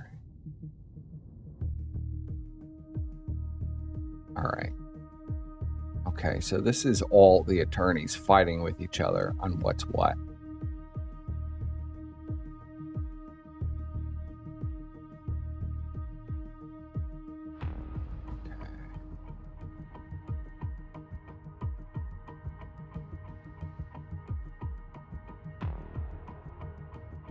Okay, so here we go into the interesting stuff.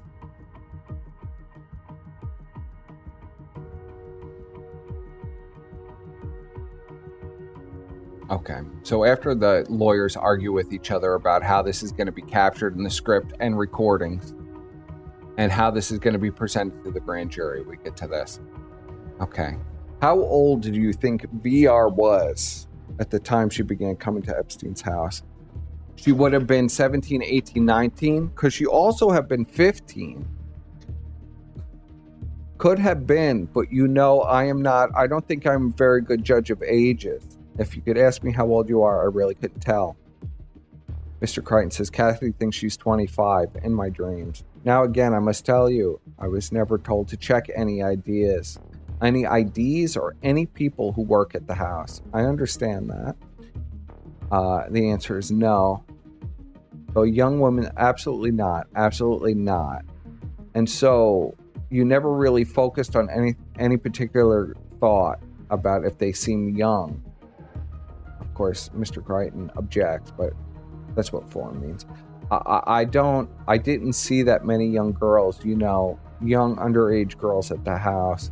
I never saw except 2 girls that I mentioned that I think it was underage. Was Anne for sure. She was still in high school, which is Sarah Killen's daughter. And she had dinner with her mother a couple of times with her mother, and she become actress. She's an actress. She has done movies, and she helped her in her career. That's the only girl that I knew. She was young because she was going to high school, and I pick her up from school sometimes. She was not a massage therapist. She will go for dinner, and they will go to movies, and she sang sometimes. She was a singer. So she sung at the house. Beautiful girl, very talented. That's the only girl I know that it was, I would say, underage. Okay, who told you that VR was a massage therapist? Answer, nobody. Did you assume that she was a massage therapist because you were told she was coming to give us a massage? He answers, no, I assumed she was a massage therapist because I was. I drove Miss Maxwell to Mar-a-Lago, Donald Trump's residence, and I waited in car while Miss Maxwell got I think it was a facial massage. I don't know, but that day I remember this girl V, walking down from main lobby towards spa of Mar-a-Lago. I was driving Miss Maxwell up the ramp. It's a little ramp there. And Miss Maxwell says, stop. And she went and walked and talked and went inside. And that afternoon around 5, I saw V came. She came to house already. She was there already. That was first day I knew, and that she would come regularly. Did you ever meet any of V's family? No. I think she was one time. I think her father drove her. And I met. I don't know if it was boyfriend or husband, but he had to wait. Make him wait outside while she was at the house. Do you know the name or recognize the name? Tony Santiago. I think it was him. That was her. I know he had an old beat up car, Camaro Mustang. I know it was a very old car. I make him wait on street one time. I make him come out of driveway because we have to move some cars around. Did you ever come a time when Tony Santiago was welcomed into the kitchen? I think he came once into the kitchen, but Miss Maxwell told me to get him out. Did she tell you why? No, she didn't. I guess she didn't want to become, everybody, because some of these people came with their husbands and they wait outside. I guess she didn't want this to become norm for everybody to bring companions while they do massage for her. During the time you were there, did you ever know Tony Santiago bringing any other girls to Mr. Epstein? No, I knew that sometimes I saw V bring other girls with her, not Tony. Do you remember the names of any of those girls? No, I don't. That V brought. That was the end of my stay there. No, that was very, very end last month of stay. Did you give, I don't believe I asked you, but if I did, forgive me. Did you give us an approximate year in which you were taking Miss Maxwell to Mar-a-Lago and saw VR for the first time? That was at the end of my stay. So I would say between 3 months, maybe before I left. I think I left at the end of the year, so I could have been. I remember it was a very hard day because I had to wait in sun outside convertible and I was dying waiting for an hour for Miss Maxwell. I think it was in summer 2002. And if I remember correctly, you left in November or December of 2002. Yes. So that you might have been perhaps July or August of 2002. Uh-huh. So you might have been perhaps, So as I understand, you only saw VR come to that house during the last 3 months of your time with Mr. Epstein. Yes. Do you have any sense, or can you approximate how many days or how many times she came? I cannot give you a number, but I would say 2 or 3 times a week. You mentioned that sometimes you would have to call these massage therapists in the middle of the night. Did you ever call V for Mr. Epstein in the middle of the night? No. Did there come a time while you were there that VR stayed at the house? I don't think so. I cannot remember. How many bedrooms were there upstairs? 1, 2, 3, 4, 5 bedrooms. There would have been 5, and so would one have been Mr. Epstein's bedrooms. His quarters was big, huge quarters. In my future with a career in healthcare. Bryant and Stratton College was the place.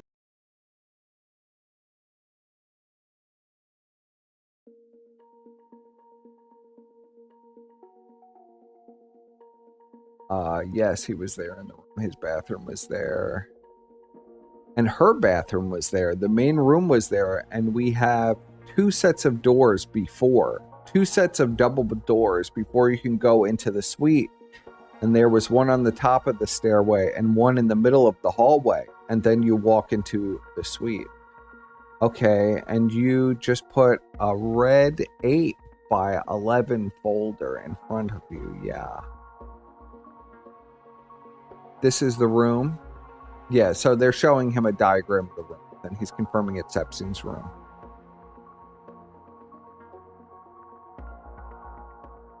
This is the room. Do you mean that Mr. Epstein room? And he says, and Miss Maxwell. Yes. And his bath was on one side and hers was on the other. Yes, ma'am.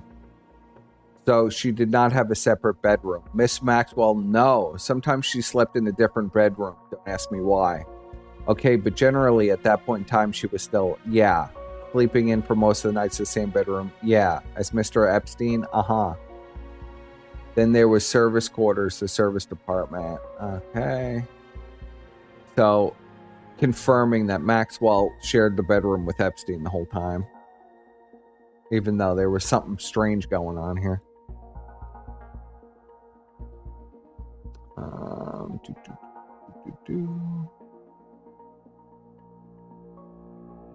If anyone stayed in the blue room, yes, many.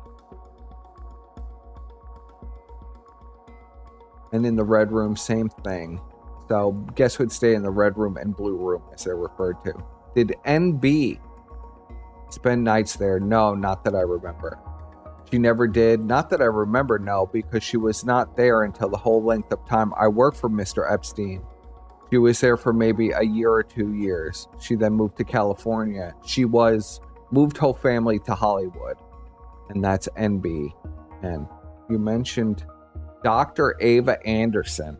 I believe you said she had been a girlfriend of Mr. Epstein's.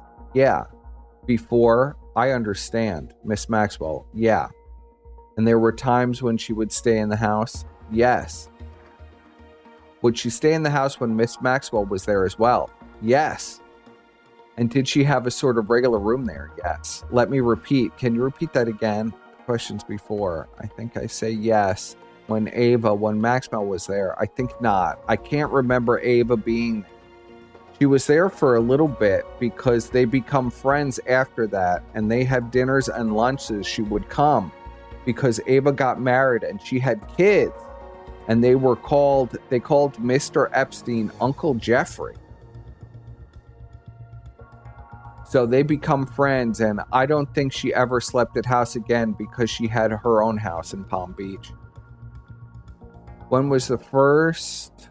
you first went there to work, she would sleep at the house? Was that before she was married? He responds, yes, before she was married. They split up and she went her own way. Did she marry Glenn Dubin? That's correct. Mr. Dubin used to come to the house too. Do you know, was Sarah Kellen ever one of the massage therapists before she became an assistant? I don't know if she was a massage therapist. I don't remember setting up a massage table for her. I think she was an assistant, and she would call at the end of my stay. I tried to pull aside from my obligations, and Sarah was doing all the phone calls and all arrangements and all looking out for these girls for massage therapists. They were constantly. When did the role get transferred from you to Miss Maxwell, the role of looking after the girls? I didn't look out for girls. Miss Maxwell was the one that recruit. I remember one occasion or two occasions, she would say to me, John, give me a list of all spas in Palm Beach County, and I will drive her. Oh, I forgot to introduce this guy. This is another caretaker before, I believe, Alessi. This was the caretaker for the house. John, give me a list of all spas, Palm Beach County. I will drive her from one to the other, to PGA to Boca, and she will go and drop business cards, and she come out, and then she would go. She will recruit the girls. Was never done by me or Mr. Epstein or anyone else. It was always Maxwell. I don't know about Sarah because Sarah was there at probably last weeks of my stay. So I cannot say anything about Sarah. Was there any point in time? Well, let me ask this way. No, I think this is Juan Alessi. Let me go back up. I could resume. Is this Juan Alessi? Yes, it is Juan Alessi. Excuse me. So this is Alessi still. Even though he changes his story all over the place.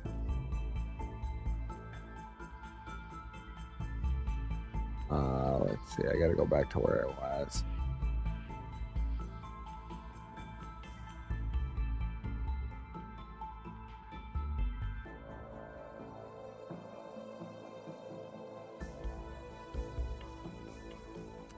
Doctor of Medicine, Ava Anderson. Did I read this before? No. So it seems like Ava Anderson originally set up this house and then Maxwell took over.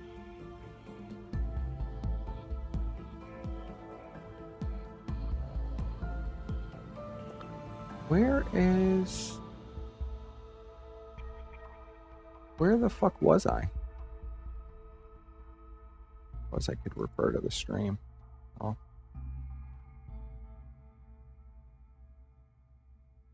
Uh-oh, I lost my place. I'm getting way overtired here.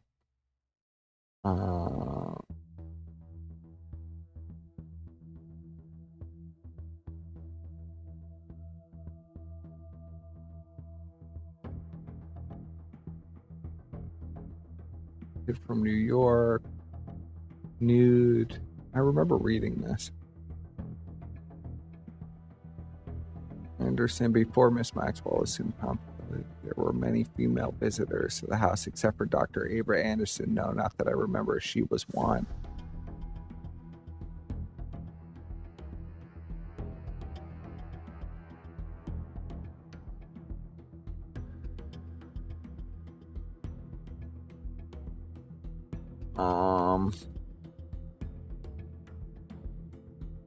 This stream has eradicated my strength. Well, it's eradicated all of our strengths. Okay. Okay. Because they were local, some people live in Palm Beach. Some of these girls, they live in Palm Beach. How did you know that? They become friends. Do you happen to remember the names of any of these friends? I remember there were some girls multiple times, usually for dinner. GB. Okay. I think she used to work for Morgan Stanley. My son worked at the same time. Do you recall the first time you observed a female come to Epstein's house for purposes of a massage? He says, I don't recall that. I would say between 50 and 100 different persons came for massages. If you happen to know any of these names, I remember a couple of names. The last name I asked, I'm going to tell you there were girls that came multiple times. Of the multiple girls that came multiple times, the girls come to the house. Girls again, I mean, I'm going to refer to everybody as girls. Okay, you don't necessarily mean under 18 when you say this.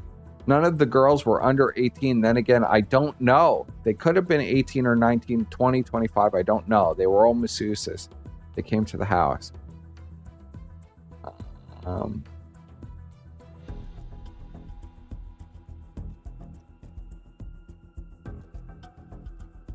Because I was told by either Miss Maxwell will call or I will call Mr. Epstein.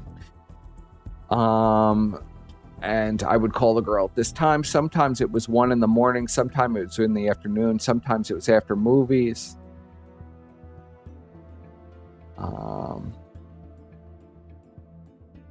99% of the time they would drive their own cars, but then he says he would pick them up all the time. So it really don't make any sense.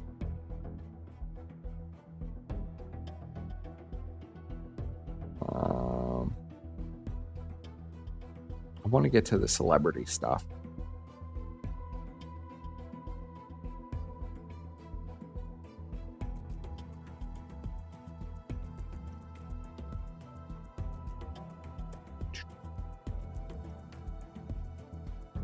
And then I'm going to wrap this up because I'm really tired now.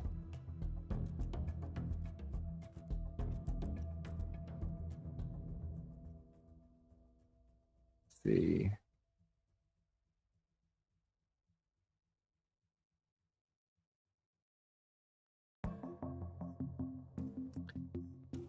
He describes Maxwell taking naked pictures of girls in the pool and keeping an album of all the naked pictures of all the girls in the pool. He describes them all as young European girls.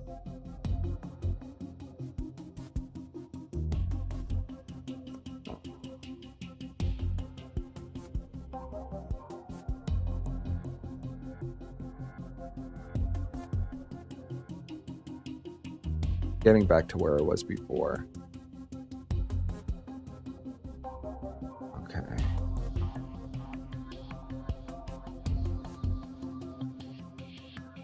Yeah, Miss Maxwell was the one to recruit. Do you remember, is Jeffrey Epstein godfather of one of Dubin's children? I don't know if he's a godfather. I don't remember that, but he was very fond of the children. They called him uncle, you said? They said they called him uncle. Mercator really was wholesome all along. I mean, it's just so disturbing, bro. You ever learn what Tony Santiago did for a living? No. Have you ever any occasion seen him since the time you left Mr. Epstein's employ? No. And you don't have any idea where he is? I have no idea. I remember an incident one time. I went to pick her up at Royal Palm Beach and she was crying. And I went and knocked at door and she was crying. And she says, well, I think it was Tony, or because she used to live with these other guys too. There were 2 guys and her, or 2 couples. I don't know the arrangement. But I remember that she told me Tony or her boyfriend had got mad and ripped the furniture. He cut the furniture into pieces and he even broke the screens. Because when I went to knock the door, the screen was all ripped, like it was cut. She told me that he got mad at, I don't know what happened. I never saw him there. Did she tell you he had hit her or beaten her? Is she the VR? Yes, thank you. Did you ever see during the time you were there for photographs of V in the house, at Epstein's house? I don't think so. Did you ever see photographs? Something was redacted here, interestingly. It must have His motion must have got granted because I feel like there was something redacted. I don't think so. At the time you were employed by Mr. Epstein, it wasn't redacted, just wasn't entered into court record. Do you know what he installed sometime after you left?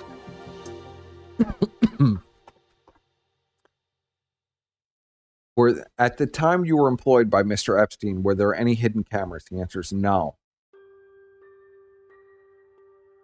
Do you know if they were installed sometime after you left?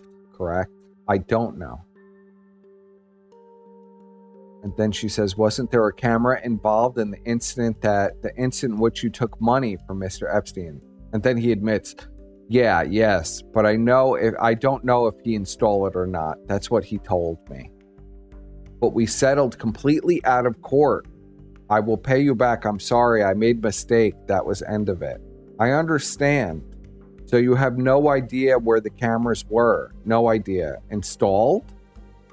I was never back at the house after that. Well, clearly you know there were hidden cameras because you were caught stealing money on a hidden camera. Do you recognize the name E, who was a friend of Miss Maxwell? E.T.? Yes. And was she English? Yes, English. She traveled all the time with them. I would say not 100%, but she traveled 60 to 70% of the time. So I'm clear, is it Annie? E, E.T., E or E? I'm not sure, thank you. All the minors' names are hidden behind these initials. Do you have any idea what her relationship with Maxwell was? I understand she was her assistant and that she will answer phones and that she will go shopping with her sometimes. Basically, they were friends. I don't think she was a massage therapist ever. I don't think she was ever a massage therapist. Do you know whether the young woman that you referred to as massage therapist came there to give massages to both Epstein and Maxwell? Yes. Do you know if E was ever included in the activity? I have no idea because they went upstairs. They shut all the doors. It was absolutely pitch black in the room. We never saw any massage done. Occasionally we saw massage. Like if Miss Maxwell wants massage by pool, I would set up the table by the pool. But other than that, they were regular massages.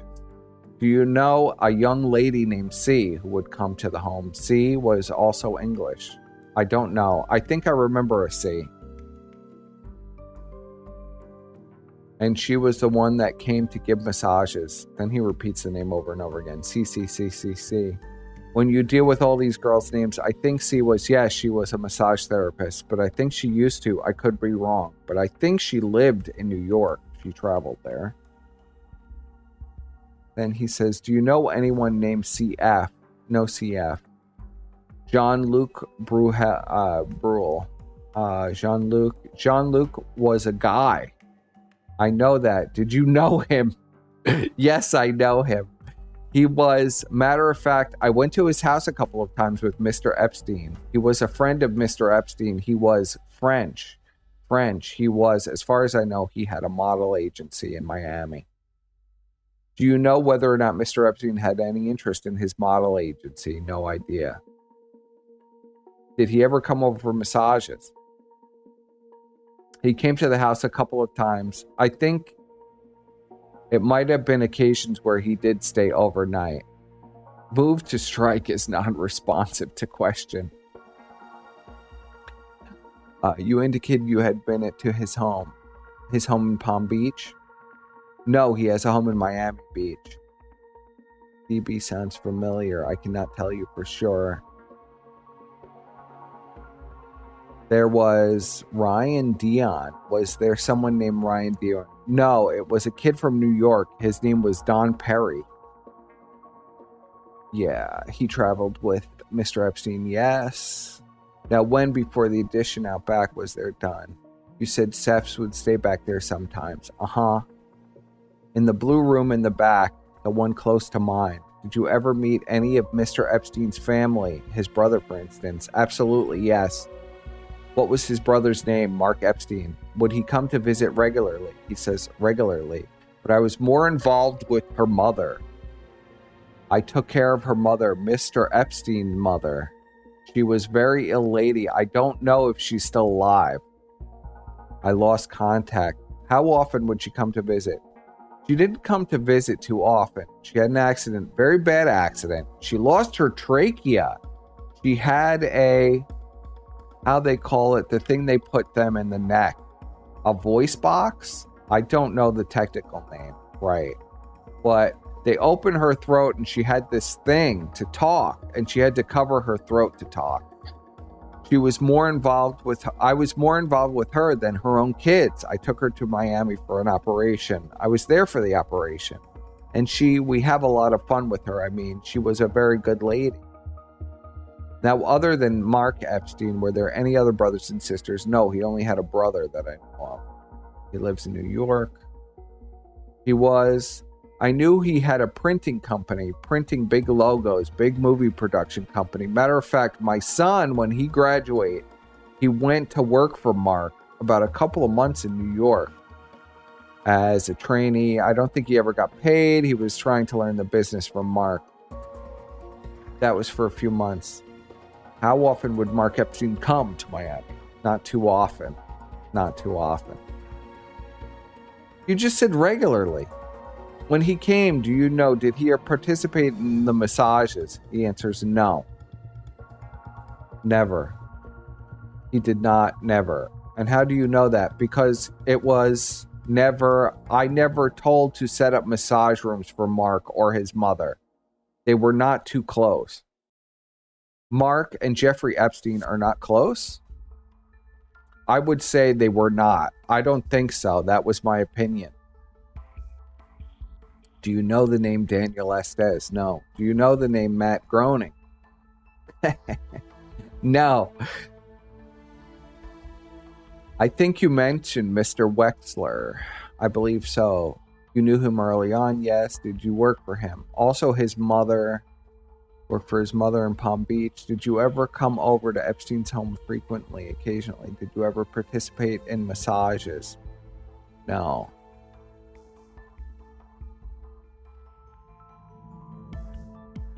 Do you know if Wexler and Mr. Epstein were involved in any businesses together? I never knew what businesses he was involved with. I will completely shut off all businesses except for office, transfer of communication or faxes, but I have no idea of the relationship with other business partner. Did you ever have to deal with the office in New York with someone named Leslie? The secretary? Yes, I would call Leslie almost every day, or other secretaries. They live in New York. Basically, it came to a point where Mr. Epstein will call New York. New York would call me to do things for Mr. Epstein.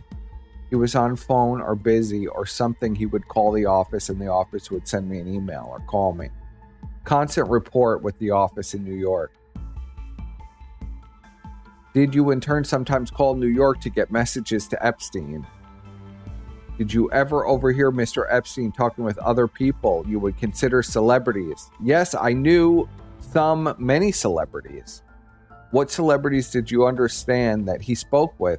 He spoke to? Yes. I don't know who he spoke to because I never listened to his conversation. I saw guests at house that were celebrities. What did you see at the house? Many. It was senators. Senator Mitchell, George Mitchell. It was Prince Andrew.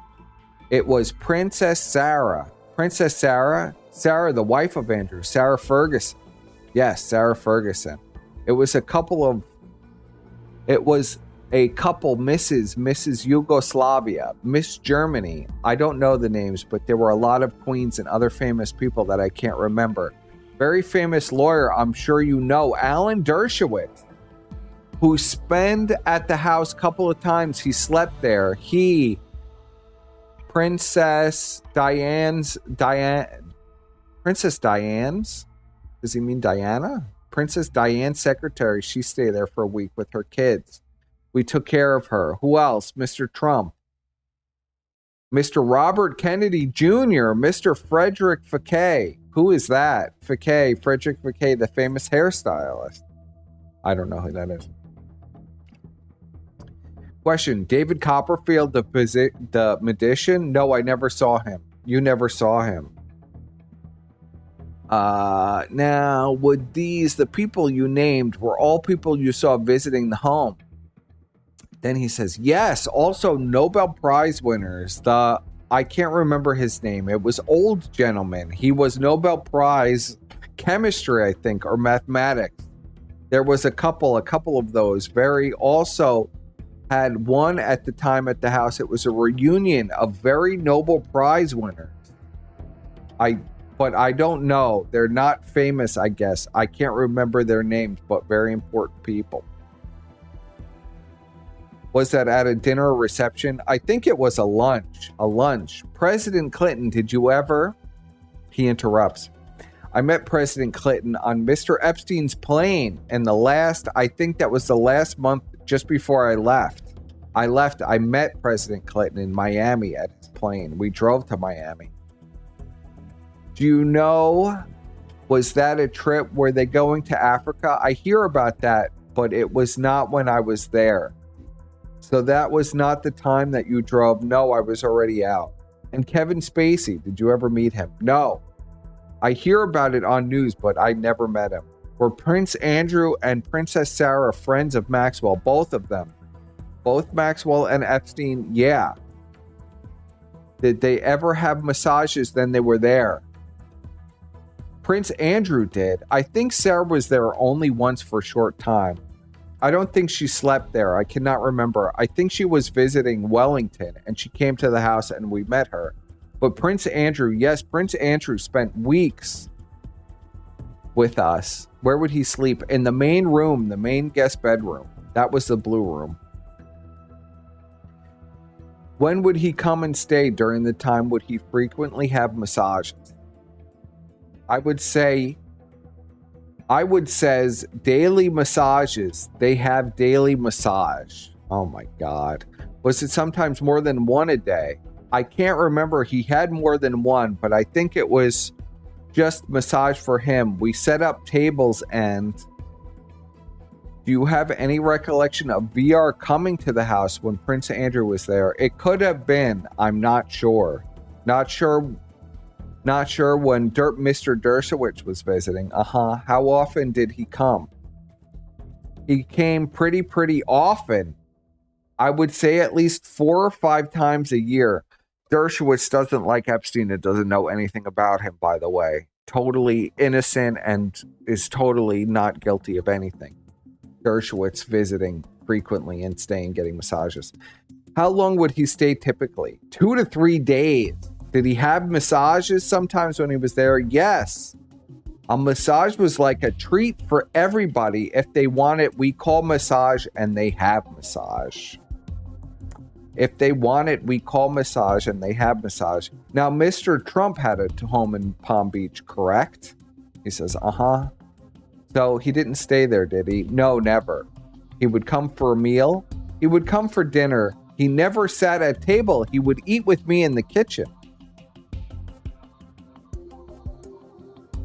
He would come have dinner. He never sat at table. He eat with me in kitchen. Did he ever have massages while he was there? No, because he has his own spa. Sure. Let's see. You said you set up massage tables and you would also set up the oils and towels. Yes, ma'am. I think I read one time you said they used 40 or 50 towels a day.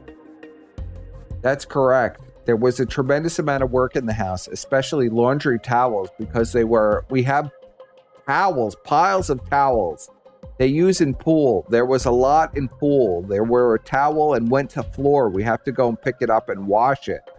So it was a lot of towels, yes. Did you ever, on occasion, go upstairs and clean up after massages? Yeah, Did you ever find any vibrators in that area? Yes. I told him yes. Oh, I guess this was already asked question. I'm not too familiar with names. There were big dildos, what they call big rubber things like that. I used to go and put my gloves on and pick them up and put them in sink, rinse it off and put it in Miss Maxwell. Miss Maxwell had her closet. She had like a laundry basket. One of those laundry baskets they put laundry in. She had full of toys. That was me being professional, leaving the room ready for bed when he would come back to the room again. Okay, that happened a few times. Were other sex toys that you found in the area? No. Sometimes you mentioned she kept them in a basket in her closet. She kept them in her basket. She also had some videos there, and she had a costume there. I know that she bought it. She brought it with her. What kind of costume? I don't know. It was black and shiny. I never saw it on her. Was it leather? No, it was vinyl. But she was very, very fussy about touching any of that stuff. No other questions. Thank you, sir. You're welcome.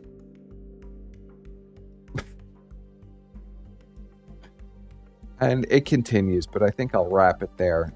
So, Ghislaine Maxwell has a dominatrix latex suit in her closet.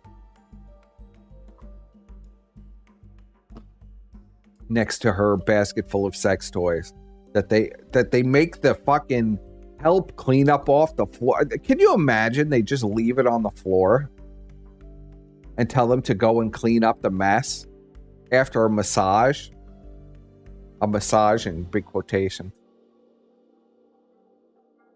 That is disturbing stuff.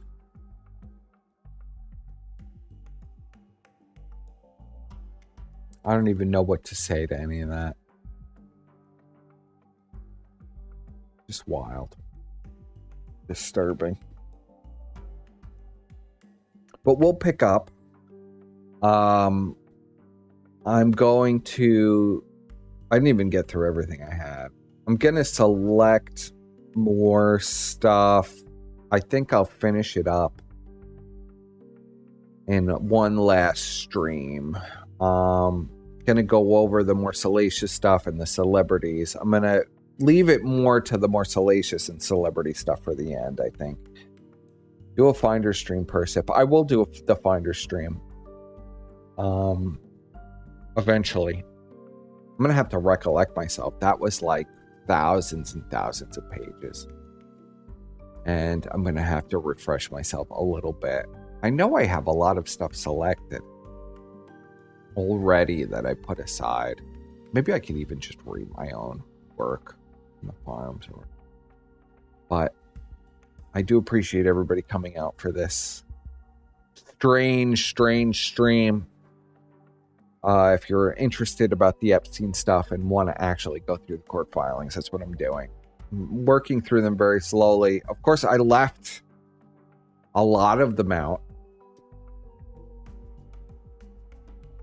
A lot of the filings are reiterations or different perspectives of the same events. And while I would recommend reading them, I don't think it's conducive to a stream. I could be reading for like 5 days straight, honestly. And of course, I could read much faster without having to actually talk it all out. So I appreciate you guys coming out. I'll do probably one more stream on this, going through the more recent filings and stuff. I had to work my way through. It's important to read everything and get a clear picture of what exactly is going on. Which I think, I'm pretty thorough. And thanks for listening to this for 4 hours. If you're listening for 4 hours, you're crazy, but thank you for coming out. And thank you. Good night.